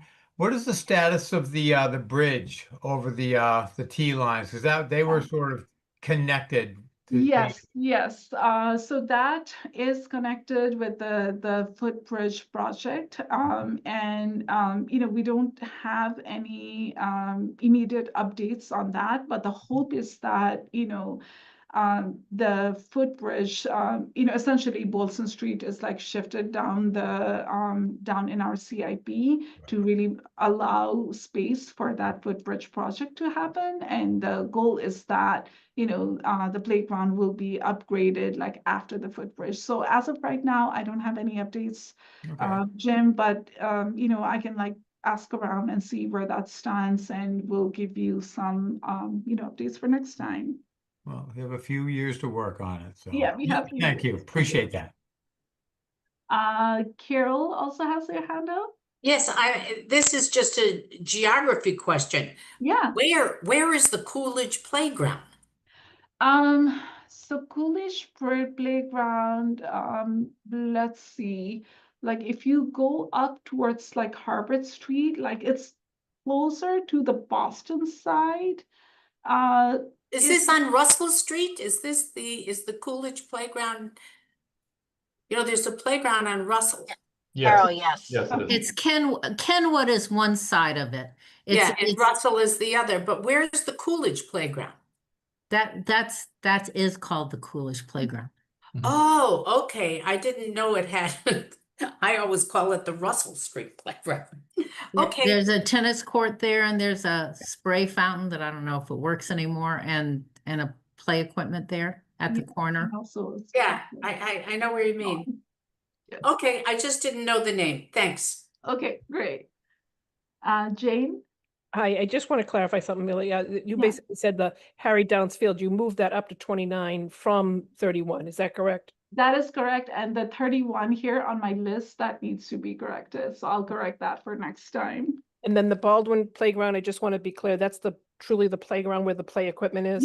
Yes, truly just a playground, the back only. Yeah. Great, thank you. Okay, great.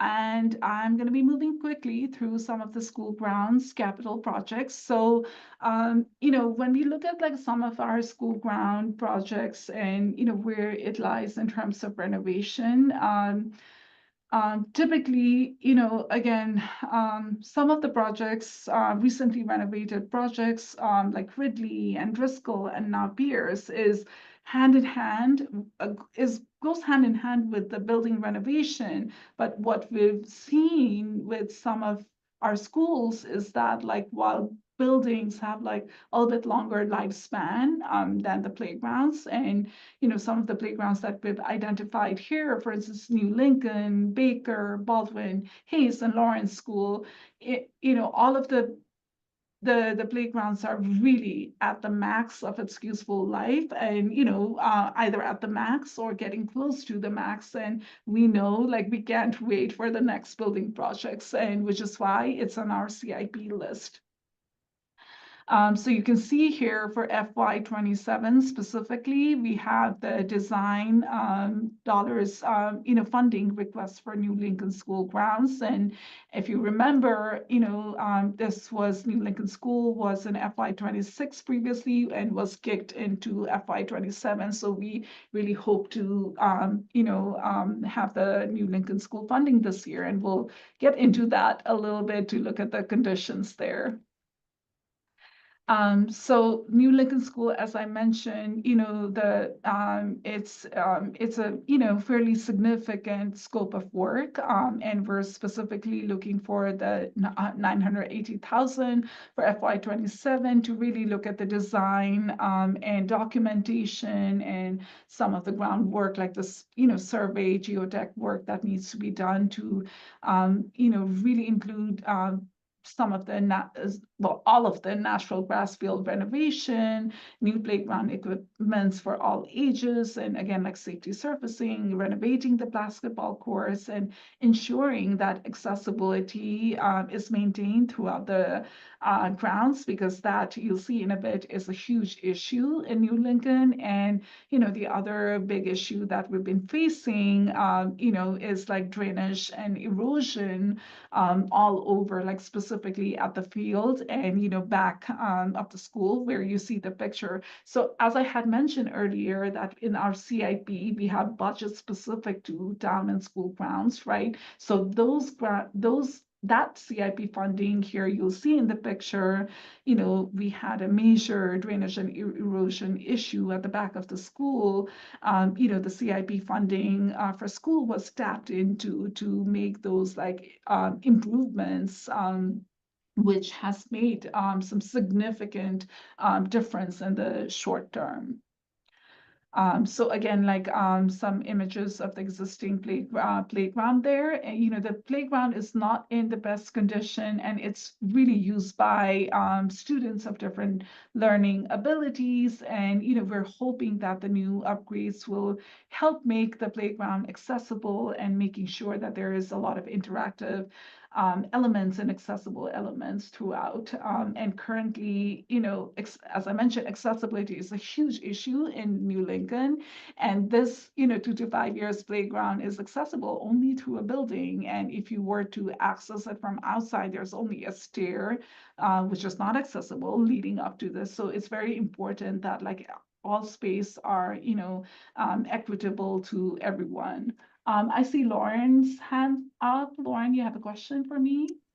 Yeah, well, it's kind of, you know, I'm looking at these pictures and I'm hearing what you're saying about how many school playgrounds need to be done. And this is not a criticism. It's meant to be a constructive suggestion, having been kind of an active participant in the whole, well, now it's Ridley, but you know, the devotion project, so to speak, including the playground. And I feel like I don't know, you know, because I've sat on these design review committees now, and I really think when it comes to the school playgrounds, and this is a process issue, as Jane likes to call these, this is a process comment and question, is I really think we need to include teachers and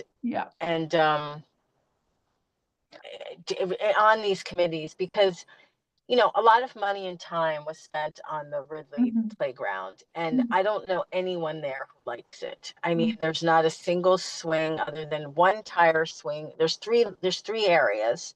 The beep area nobody's supposed to touch, but that's the only one with real swings.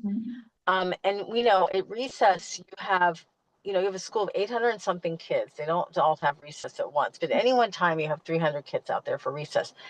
The structures are just not at all adept. This isn't to go on and on about Ridley, but it wasn't done with the input of teachers. It may have been done with the input of the principal at the time, but I think it's really important for the people who use the playgrounds and who are outside in the playgrounds. You know, I'm not saying you should put a 4th grader on a committee, but to really say, this is what we need and we want. I mean, because right now, again, the only example I can give is Ridley, because I work there. You know, 2 3rd grade classes have to go to the tennis courts. Another class gets to be on the area with the swing. They rotate it every day, but it's not like the playground is not at all built for the needs of that school. And I think the way to ensure that the needs of a particular community get met outside of accessibility, I'm talking just about use. You know, just about like what's the right play structure and how big it should be, and which is to include teachers. Maybe I'm just saying as a process. I mean, maybe that has to be thought out more carefully. I'd be happy to be part of the process of thinking about that. But when I see like all of the time and money and resources being put into something like that just is really inadequate. It's just not working I hate to see that happen, because we have so many of these projects lined up. And, you know, maybe we can learn from what happened there. 100%, Lauren. And that one, again, like is a little bit different from what you might see happen in New Lincoln and some of the other projects that we're going to be looking at, because that was tied with the building project, but specifically just looking at the the landscape and the That's ground. true. So that I think is going to be a little bit different process here, and 100% agree that the input of the actual people who's going to use the playground and the spaces is going to be very important. And, you know, when New Lincoln was in our CIP last year, we had already started to think about like, okay, how do we do this? So we'll definitely be, you know, thinking more about that and some of the, you know, engagement. Thanks. I appreciate it. And I'm happy to be part of the process. Yeah, sounds good. I know, Elisa, you have your hands raised, and again, like it's not open for public comment right now. So I maybe. wasn't sure, so I just Yeah, thought I'd give it a try. yeah. So let me go through this presentation, and again, like if you have like any specific questions or comments, like please reach out to me, and I'd be happy to, you know, make sure that it gets folded in for the next time.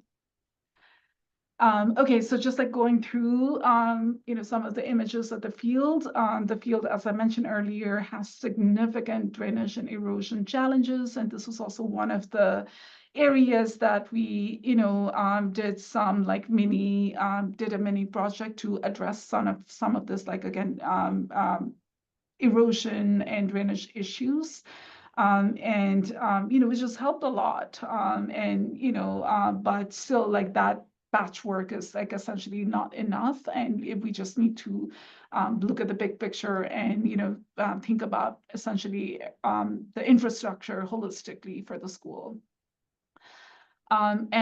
Similarly, moving on to Hayes School, this is in the CIP for FY29. You know, again, like similar to other schools, it has natural grass field that needs renovation, playground equipment that needs renovation, along with safety surfacing, basketball court. And again, a recurring theme you'll see in every project is accessibility is a big part. And you know, thinking about how the conditions of the existing parking and looking at the drop-off areas. So again, some of the images that you see here for the existing conditions that, you know, we will need to address at the school. And then, Clara, is that you? Okay, so I'll keep moving, almost done, promise.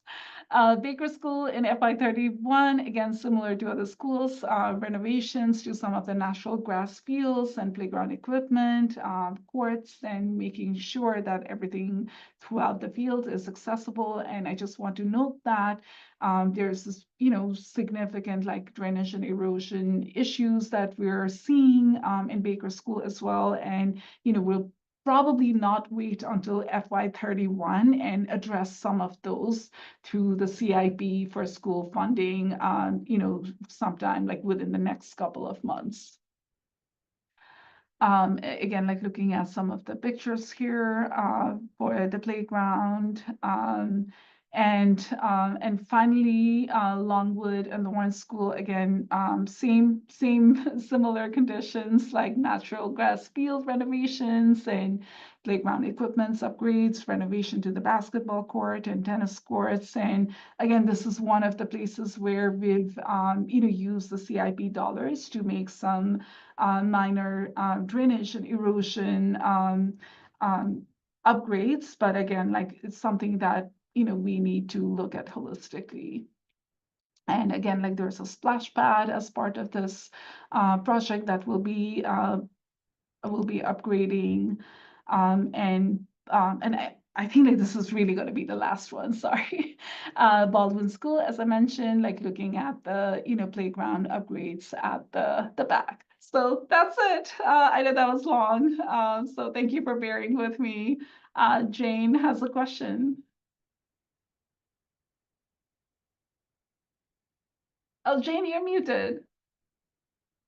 Sorry about that. Yeah. Thank you for this. I mean, I think this was a lot of good explanation for all of us. So thank you for that. I just want to mention, and I have mentioned this before when we voted on the open space plan, Baldwin is actually a playground. It is actually not the school playground. It is actually the Baldwin playground. And I know that's going to be addressed in the open space plan, but I can send you the thing from the National Park Service from 2019, just so you have that, so that it, you know, just helps you to know that it's not a school playground, it's actually its own playground. Okay. Thank you. I'll send that to you after this meeting. Update. Yeah, thank you. Any other questions? I know we're a little bit behind, so again, thank you for bearing with me. Mealy, it was good to hear all that, and we'll have to hear it again and again, so it'll Yeah. stick in our, and then at our next meeting in September, it will be a public meeting. There'll be a lot more comments. Yes, Welcome. lot more And comments, then, but this presentation will be a little bit condensed next time. do we vote on the Yeah. same month we have the public Yes. meeting? So we will be voting next time, like during the public hearing. So if people are listening to this and have comments, they should really get it to Mealy before the September meeting.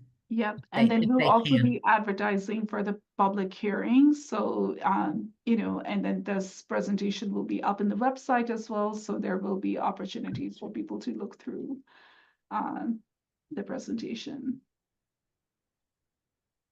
So. Thanks. So Tim's next. Indeed. Thank you, Millie. Thanks for laying the groundwork too on the process. So mine will not be as long because we selfishly benefit from a lot of what Parks does, such as the school playgrounds and LARs and everything like that.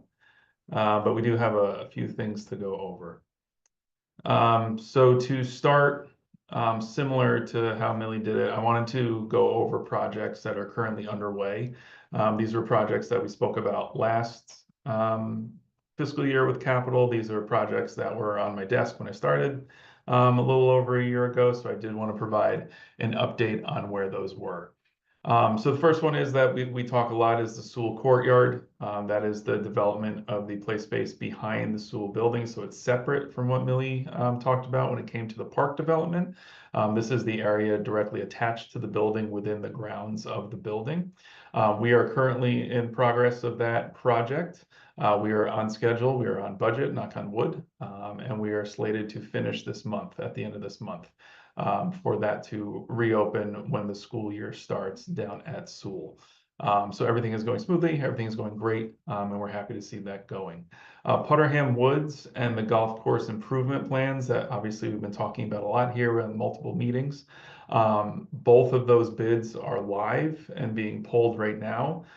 So the final cost of what's coming in is still to be determined, but we are opening bids next week on both of those projects. So at our next meeting, you'll have an update on what those bids equaled and what those costs are going to be. Putterham Woods is anticipated to be actually done this fall. I apologize, I put spring on that. Our anticipated opening is going to be around Harvest Fest in October. And then the golf course drainage improvements, which is our bigger project there, is anticipated to start October, per the bid, will start October 6th. And the work will be done during the fall and the winter so that the course is ready to reopen in the spring. So everything down at Putterham at the golf course is underway. The big project down at the pool, at the indoor pool, is the replacement of the dehumidification system. This is in conjunction with the building department. Bid has been accepted and the project is going to begin this fall. Late October, early November is when that will begin. November and December is the work there. So by the end of this calendar year, that process and that project will be done. And then the one thing that changed based on last year's proposed CIP to the current is the renovation to our existing space here at the Elliott Recreation Center, the administration building. That was slated for FY27. However, that was moved up. The town administration moved that up and put it into this current fiscal year. So that CIP project of the renovation is current. We have begun meetings on that with the building department, as this is a building project technically, but we do operate out of this facility. So we've already begun that, and I will provide updates as we go there. So many things that we talked about last year in progress, if not finishing up. So we're keeping busy in that. But going into some of the proposed, if you remember last CIP, I really didn't have anything. when it came to this. As I was getting my feet wet and we were kind of getting an idea of the needs here in town of the buildings that we had. So while this list isn't extensive, it is still reflectant of the buildings and the things that we are responsible for. So some repeats, some updates to things that we talked about last year, and then a few new things. The one thing that I wanted to call out is the Community Preservation Act. We do have a directive from the town, obviously, to try to utilize those funds as much as possible to alleviate the burden on the, or alleviate the need for taxable funds to be used for projects. So we do have 2 that we are planning on applying for next year. So we did not apply for them this year. We took a year off from CPA as we have so much in progress. We want to give ourselves some breathing room. And also because we needed more time to develop really the scope and what we want to do here. So the first one being the Sewell Gymnasium. As one of the buildings on the Sewell site. That is one of our many gyms that we use. It's one of the few that we have full control over. But that gym is not a full-size facility. It is a smaller facility. It has significant accessibility issues, both access to the building itself, but also inside the building for use of restroom facilities and things like that. So we'll be looking to do a feasibility study there of what we can do on that land to expand the footprint of that gym, supported by the building department. So something that we'll be looking at in the near future. And then as we finish as we're commencing the golf course master plan when it comes to drainage and play improvements, our focus will be turning to the clubhouse and the parking lot, 2 of our next pieces down there at that facility. Again, ADA access of the parking lot leading up to the clubhouse itself. Some structural issues with the clubhouse, some patio issues with the clubhouse.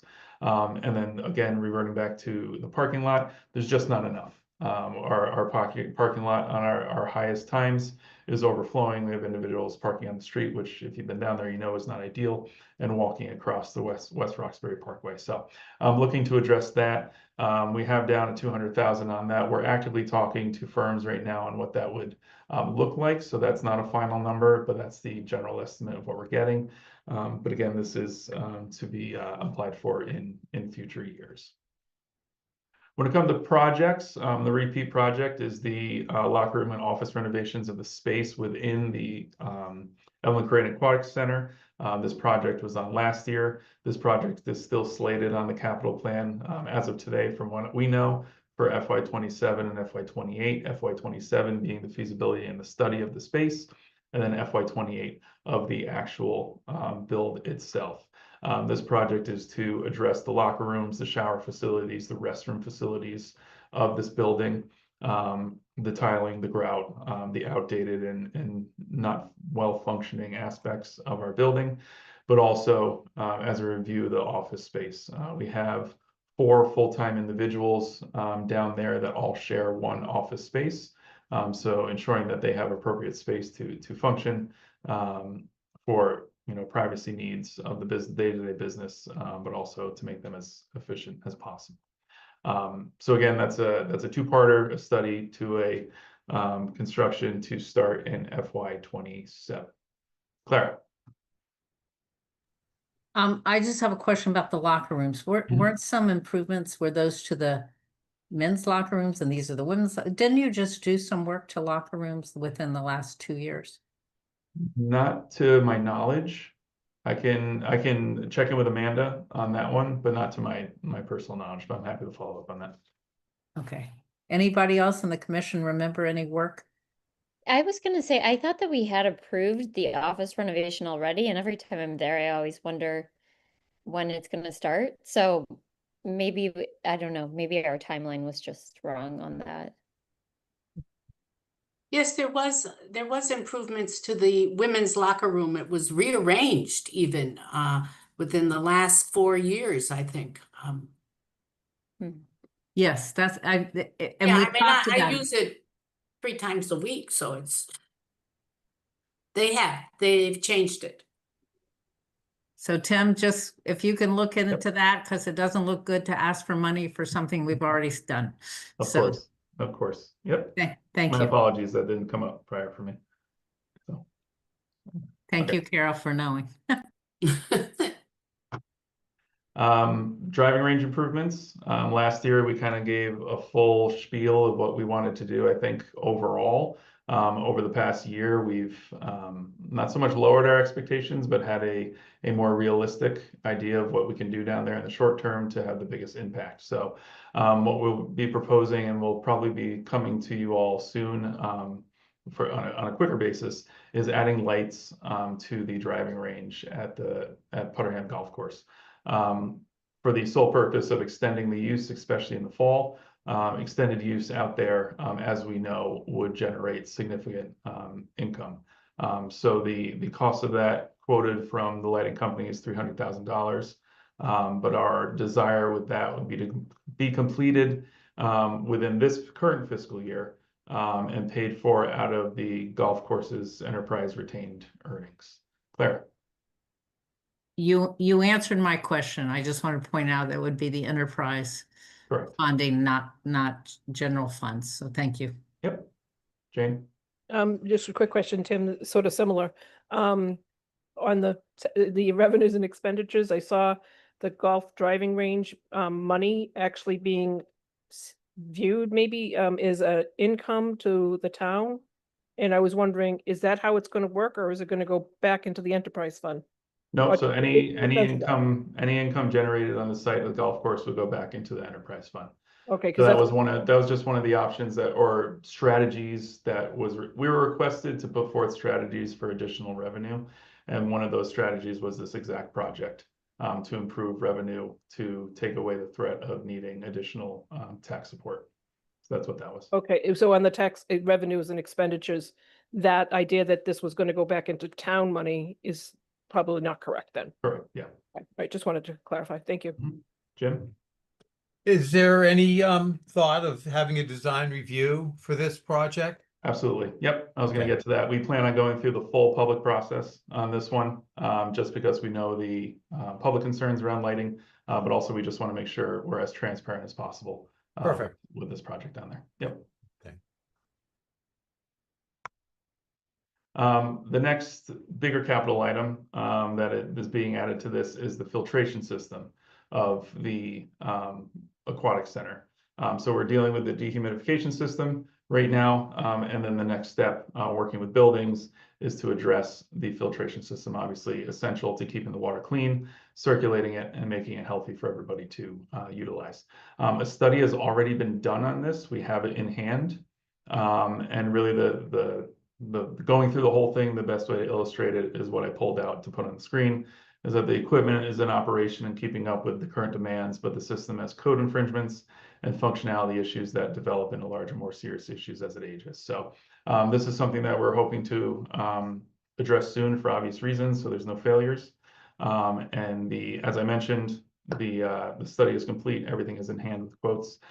That is looking at 2.9 million as a cost.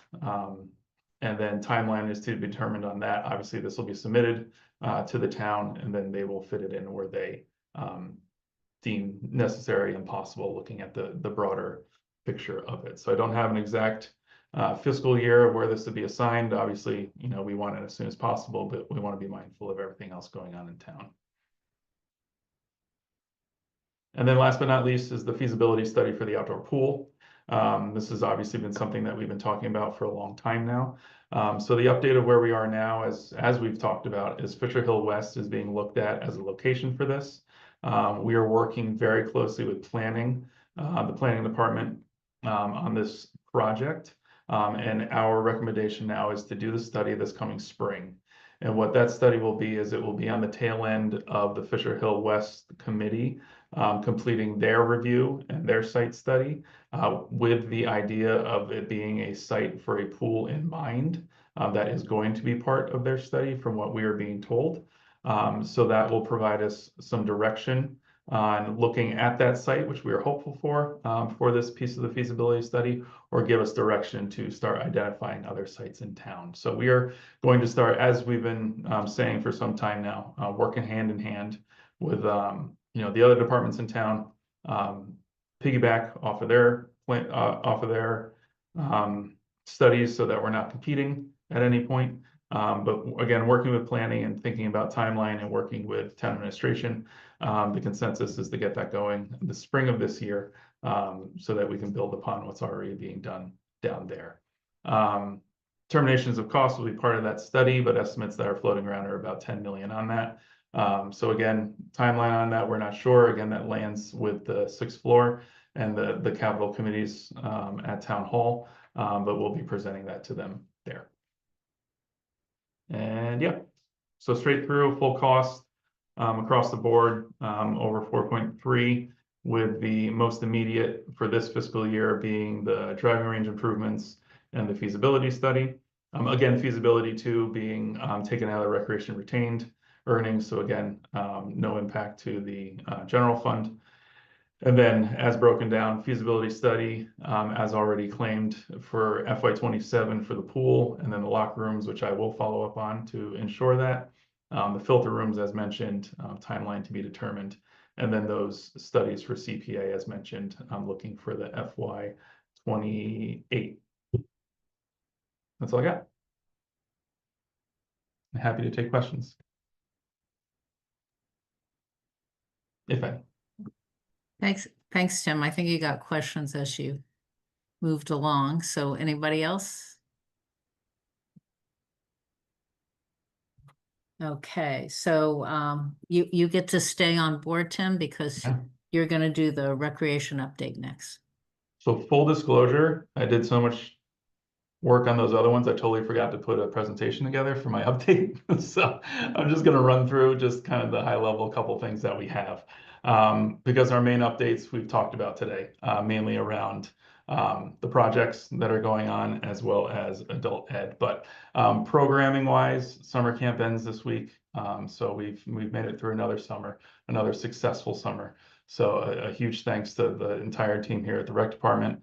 Nature camp has one more week after this week, but our core programming ends this week.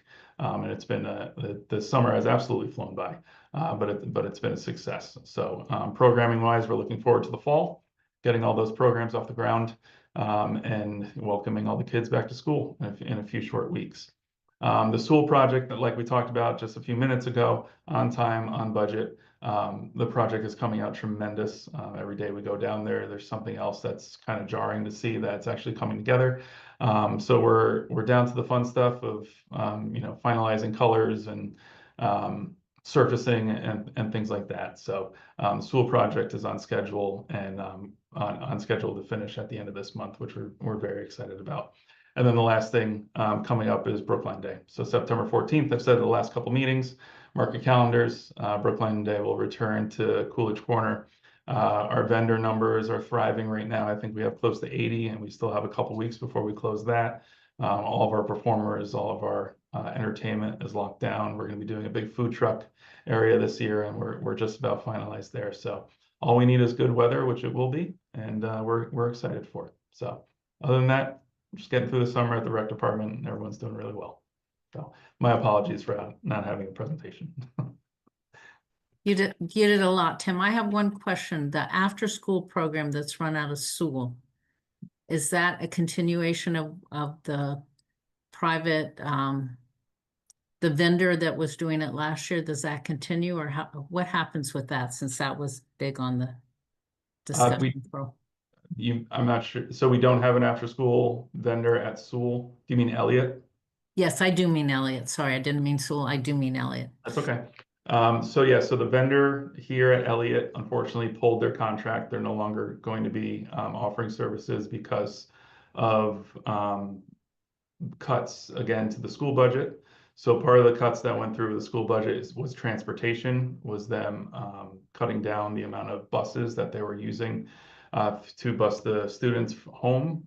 For many years, we've had an agreement that there was going to be space provided for the recreation department for them to bus kids from every school to the Elliott Center for after-school programming. Again, that was cut and consolidated, so those seats were taken away. The cost for the recreation department to take on transportation was in the 6 figures. It wasn't financially viable for us to keep it going. So the vendor pulled, so they're no longer offering that piece. So what the recreation department is going to be doing, and we're in the process of doing it, Cadence is taking lead on that in our office, is we will be putting out after-school program opportunities. It won't so much be a licensed child care program, but we will have after-school opportunities for kids to come to our center. We will provide limited transportation when we can, but there'll be activities here to bridge that gap with those after-school hours. So you'll keep us up to, I know Yeah. that was a big issue Mhm. going on. So if you could keep us up to date on Sure. that would be Yep. helpful. Thank you. Tim, I'm sorry, I've lost my video. Can you hear me? I'm Mhm. just on audio. I think I didn't realize the transportation. I mean, I should have put the pieces together, but that makes sense. It's unfortunate, but it seems to me that with the base offerings and your ability to use space in the schools, you might be able to bridge some of that. You know what I mean? You might be able to, I'm sure you're already thinking of this, but you know, that could be a really good way to capture. I mean, it was what, 40 kids, right? It was a maximum 40 kids, right? Mhm.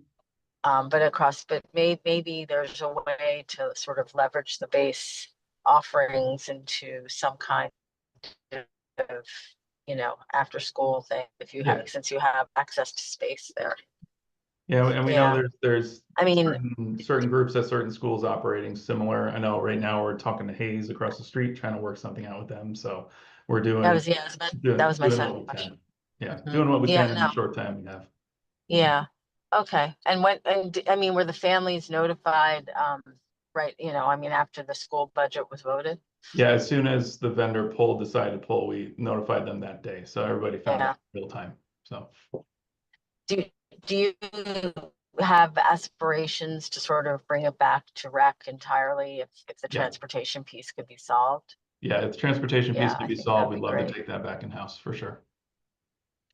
Yeah, I'll do some deep thinking on that. Thanks, Tim. Okay. Thanks, Lauren. Clara, I Debbie, think do the you have a rest, question? the locker rooms at the, it was something to do with gender neutral. There was some work, I thought, done on the locker rooms at the pool related to making them gender neutral. So there was something there. I just was racking my brain on that. I was like, I think that one piece of it at least got addressed. And maybe rearranging the Carol said, no, okay. I don't know. And then I don't know, but I do remember that being a discussion and that we did approve it for that. right, and the work was done as The locker rooms are not gender neutral. There are a number of bathrooms that are not in the locker rooms that are gender neutral, but not the locker rooms. The locker rooms themselves are not, okay, No, so no. maybe that's why we're working. Yeah. Okay, thank you. We're gonna move on to. Debbie has her hand up, if you don't mind. I just had Yeah, sorry, I didn't see it. You've got a light background. okay. How many kids go to camp? I just, like a ballpark. Ballpark, we see on a weekly basis about 300 to 400. Okay, thank you. Yep. And it was fully subscribed to? Fully, all the, Yeah, for our summer camp, yep. great. Thank you. Sorry, Deb. Okay, now we have the park and open space update. Neely.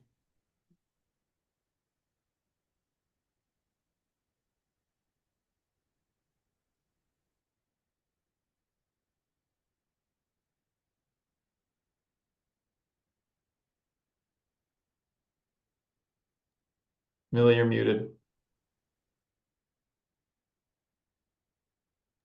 Sorry about that. I was gonna say this will be a quick update, and I won't be diving into the construction update, primarily because I already talked about those during the CIP presentation.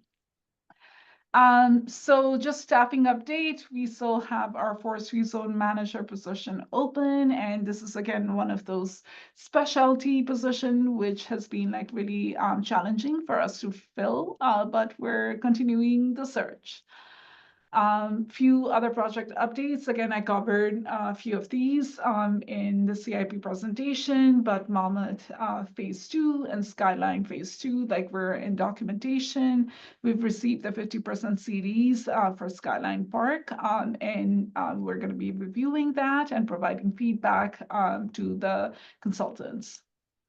And Greg's Park, again, as I mentioned earlier, we have our next DRC coming up in September 4th. So please join the meeting, 6 p.m. all virtual, and hoping for another robust and productive community engagement and discussion.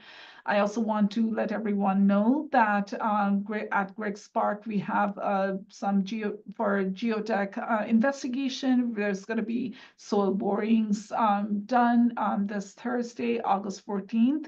So it's going to be, between 7 to around 5 at the latest. So essentially all day, and green dog hours will be suspended for a day just to ensure, again, safety for everyone, as there will be large machinery and, it'll be very noisy during the boring. One thing I want to provide an update is on our food waste program that was launched in September 2024 from DPW, where we have 4 collection sites for and we are looking to launch 2 additional drop-off sites this fall and potentially 1 additional one in spring. And so few of the locations that we're looking into is Sewell Recreation Center, Clark Playground, sidewalk in front of the park, and Baker School near to the entrance of the parking lot.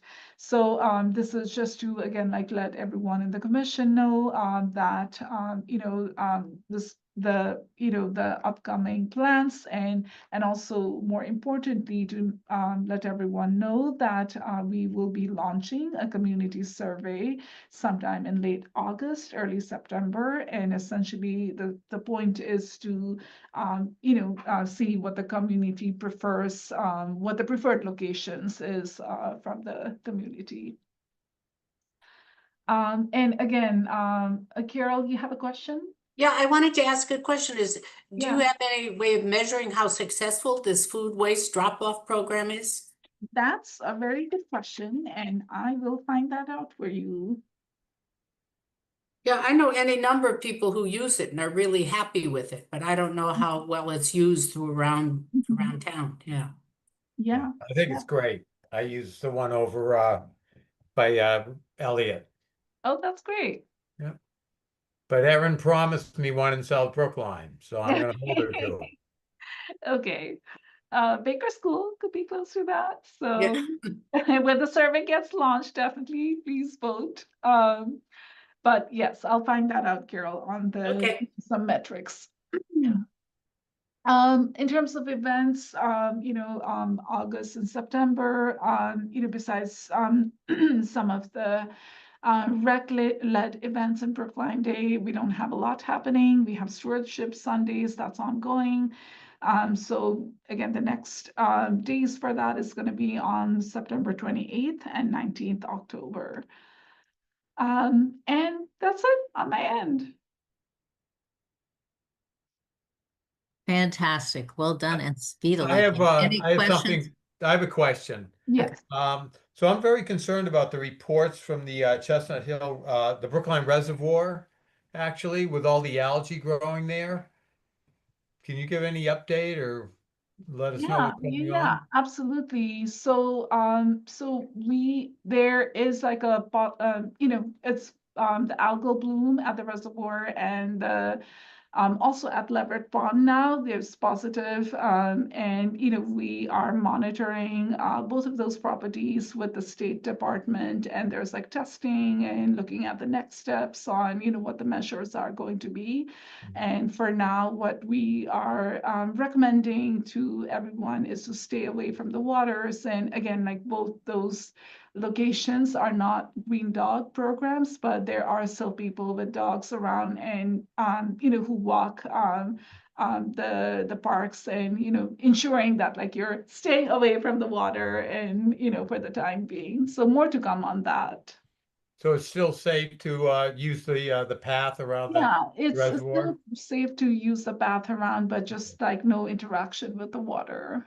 It's recommended.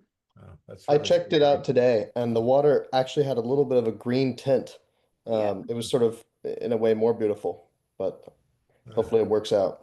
Yeah, yeah, absolutely. Okay, thank you. I think as our climate gets warmer, it's going to be a bigger and bigger problem. It's the problem on the Charles River. The community boating has not stopped people from boating. They just don't, they think they were saying no windsurfers and things like that, but people are still taking out sailboats, etc. Yeah. So anyway, great, moving right along. Mealy, do you want to take this one? Do you want me to? Yes, I can take that one, Clara. So the final, I think this might be one of the last items on our agenda today is appointment of one Park and Recreation Commissioner for Green Dog Subcommittee. So we currently have 6 positions in our Green Dog Subcommittee. 3 is for Park and Rec commissioners, and 3 is for members of public. And currently we have 1 vacancy for the commission and 1 vacancy for a member of public. So today we're going to be, you know, hopefully discussing an appointing the 3rd commissioner. So Clara, you're on that. Teresa, you're on that as well. So, you know, we're hoping that, you know, one of you will be interested to serve on the subcommittee, and because you know, we will be restarting the subcommittee meetings fairly soon. We're hoping you know, in fall, because there's, you know, a lot to discuss based on some of the surveys that we had done back in the winter. I'm sorry, I thought I had volunteered for this and I'm happy to do it. So maybe Yeah. maybe I was supposed to respond to some email and I didn't, I don't know, but I thought I had originally said yes, and I'm happy to do it. So, and unless someone else is jumping at the bit. That's great, Jane. And I would like to say that because I would love commissioners who might not be one of the official 3 representatives to come. So you can learn about it, and people sometimes like to transfer on and off these sort of subcommittees. You can get onto too many subcommittees, and I can't remember, Michael, if you were interested in particularly in the Green Dog program, or Debbie, if you were, you know, so I think it's great that Jane's going to join us, but if it's something that you think might interest you, please come to the meetings and learn about. We spend a lot of time talking about green dogs, or we have in the past. And also if someone is new and wants to, like, this is what they really wanted to do, I'm fine to step aside. I had volunteered before, at least I thought I had, so that's where I am. I think that's great. As I remembered, at one time, I thought we were all supposed to serve on the Green Dog subcommittee, but I was told I was wrong about that. But somehow I remembered that. But Jane, thank you. I think that's great. So Lauren has her hand up, and then Jim. Oh, Lauren, take her hand down? You're muted, Lauren, if you're talking. Sorry about that. We get the emails when these subcommittees meet. I don't get all of them. I mean, like, I don't get them at the Green Dog, for example. I only get the ones I meet. It'd be really helpful if we could put together a calendar every month of when the subcommittee meetings are, because, you know, I would be happy to join, but when I find out there's a meeting, it's usually, you know, I already have another thing to do or whatever. So that's just a suggestion, because I know the next meeting often gets scheduled during the current meeting, right? So, you know, maybe every month there could just be a calendar published. Maybe Jessica or Lori could send out something. I mean, I think that'd be helpful if we want to increase participation at the meetings. We just have to know about them fairly, fair amount in advance. And the second thing I wanted to add was, regarding meetings, there are often meetings, you just subscribe to every particular board or commission or on the town calendar. But in lieu of that, I mean, is there a way to sort of know when there are things that affect parks and open space or the recreation department being discussed, like by the advisory committee or by the select board? I mean, I get the select board agendas, I get most of the advisory committee ones, but I think, that would be helpful too, because sometimes, I think sometimes a commissioner should be there, if they're discussing something germane to our budgets or our planning or our, any of that. And again, it's about knowing. But I feel like there needs to be a better method than just make sure you subscribe to this and that, because Oh, no. Lauren dropped off. I think we lost her. Sometimes we don't know the agenda of the select board. There's Lauren. Lauren, sometimes we don't know the agenda of the select board more than a Right. week in advance, so.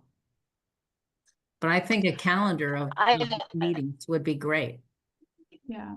Yeah, just trying to just because I know it's true, you don't know the agenda of the select board, sometimes about advisory committee, but when we know it and we see something, whoever notices it first maybe could just send it to everybody and say, this is being discussed. If any of you could go, that would be helpful. I'm happy to do it if I notice the select board agenda or whatever, whoever, it doesn't have to be assigned to anyone in particular, but I think, I think it's helpful. Yeah, I think that sounds great, Lauren. If we know of something, we'll definitely let you all know. Great, thank you. Jim? Yeah, I just wanted to make sure, because I'm on the Pier School Building Committee, and then also the naming committee as well. So those are two positions that'll have to be filled. I think that I was put on the naming committee, Okay. and so I've been notified about that. So Good. I think I'm filling that spot. I'm happy to, if someone else would really like to be on, I don't think it meets too often. No, I think I only went to one meeting the entire time I was on it, or It's- 2 meetings. It's a light lift, but right now my Yeah. name's assigned to it, but I'm happy if other people really want to be on the naming committee. We can discuss, which is fine with me. Okay. Yeah, and the Pier School is really coming along. Drove by it today. I mean, it's out of the ground. So you're going through this. Yeah, so Yeah. if we assign someone to the Pier School next meeting, do you think that'll be enough time? Our meeting is on the 10th. Yeah. No, I think so. I mean, it's basically running itself now. Everything's going very well. The contractor is doing a great job. The designer, the whole team is very active and it's very well run. So it's not a, huge emergency, but I guess there's supposed to be somebody from Park and Rec on that. So Mealy, can we put that on next meeting's agenda and everybody be thinking about it? Yes, absolutely. I'll add that. Yeah. That's usually once a month and, in an afternoon, and it doesn't last more than, sometimes it's a half an hour. Okay, Sometimes a little bit more, but it's not a big commitment. It's just an observer. great. And then the person who serves on it comes back and reports to us after you have a meeting. So sort of keep us involved as if you want to know what your duties would be. Yeah. Right. This is Laurie. I'm just going to interrupt for a second. We also put down that we're voting on the position for the Green Dog Committee. So just so we don't forget. So So we vote to approve Jane's position on the Green Dog Committee? Thank you. So You're welcome. We need to vote on that, is what you're telling us. Is It's that, on the agenda to vote, is all I'm saying. Yeah, I think I'll fill the. oh, it says subcommittee and vote. Do we Yes. usually vote on things? I don't, No? Okay, I was just noting the agenda item, that's all. so it's we usually just appoint, do we? Yeah. I don't think we necessarily voted on that. And it also might just give the other newer commissioners, a month to decide, that's something I really wanted to do. So I really am okay with waiting, and doing it if it's needed and not if it's not. So we can wait. I mean, in my mind, but I'm happy to say yes, me in the meantime. Thank you, Jane. So maybe we'll put it on the agenda just to confirm. I don't think we need to vote. So Okay. that's I'll a, double check well, that. we'll just note in the minutes that a vote isn't required, if that's okay. No And I- worries, I'll make sure that happens. Thank Thank you, you. Laura. And Debbie, you have your hand up. Yeah, I'm not, I just had a question about it. Do you guys invite or a suggestion, if you don't, the animal control officer from the police department to the Green Dog meetings? I don't think we've, Alex Casey used to do Green Dog. He no longer does Green Dog, but he would come and work with us. But that's a good suggestion, Debbie. I don't know who that is, but I was on a few meetings and heard some complaints about, just people breaking the rules at the Green Dog parks. And that's exactly what the animal control officer is there for. I'm not, that's not their only job, but if they're involved, if you bring them in and get them involved, it might be, it might help some of the issues that the parks are having. Just a suggestion. Yeah. Debbie, that's definitely a good suggestion, and just want to note that the animal control officer, who typically used to work with Alex when he held the visitor services supervisor position, and, has been on a leave, on an extended leave, and there's been multiple people like helping to fill that position. And so there hasn't been, someone permanent, but again, like once they come back into that position, once there's someone more permanent, like I think, that's an excellent idea to have that perspective and, and see like what the experiences are. Thanks. Okay, moving ahead, it says other business, and I think we should thank Jim Carroll for many years of service to our commission. People are muted but clapping their hands. Jim stepped off before but missed us so much. He came back. Oh, you're getting hearts too. Oh, And- great. And Thanks, Teresa. we've lost him to the golf course because he loves us, but he also loves golf. And you're on the newly formed Friends of Puttersham Golf Course, is that correct? Correct, yeah. I figured if And- I was gonna put myself out to pasture, it might as well be a golf course. Yeah, exactly. So Jim's so knowledgeable about construction and about so many things that go on in the town that we're going to miss him very much. Maybe he'll come to meetings just in the audience just to make sure we're doing it right. And I don't know if anybody else wants to comment. I would like to comment, Jim. I'm sorry we're losing you, but I very much have enjoyed working with you on the Park and Rec Commission. And I'm also excited to see what happens with the Friends of the Golf Course and hearing about that work as well. And I know that you're a perfect person to be on that. So I'm glad you're there representing the interests of golfers. So fantastic. Thank you, Jane. And it's been an honor and a privilege to serve on this commission. It really is. It's been great. A lot of fun, a lot of hard work, but I've learned a lot, and I've really grown in my appreciation for this town. So we're an amazing town, and I'm very blessed to be a member of the community. Thank you, Jim. We will miss you. What more can we say? You will Yeah. be missed. Likewise, I'm around. Okay. I'm in golf. I've got to learn. What can I Okay. say? Not for me.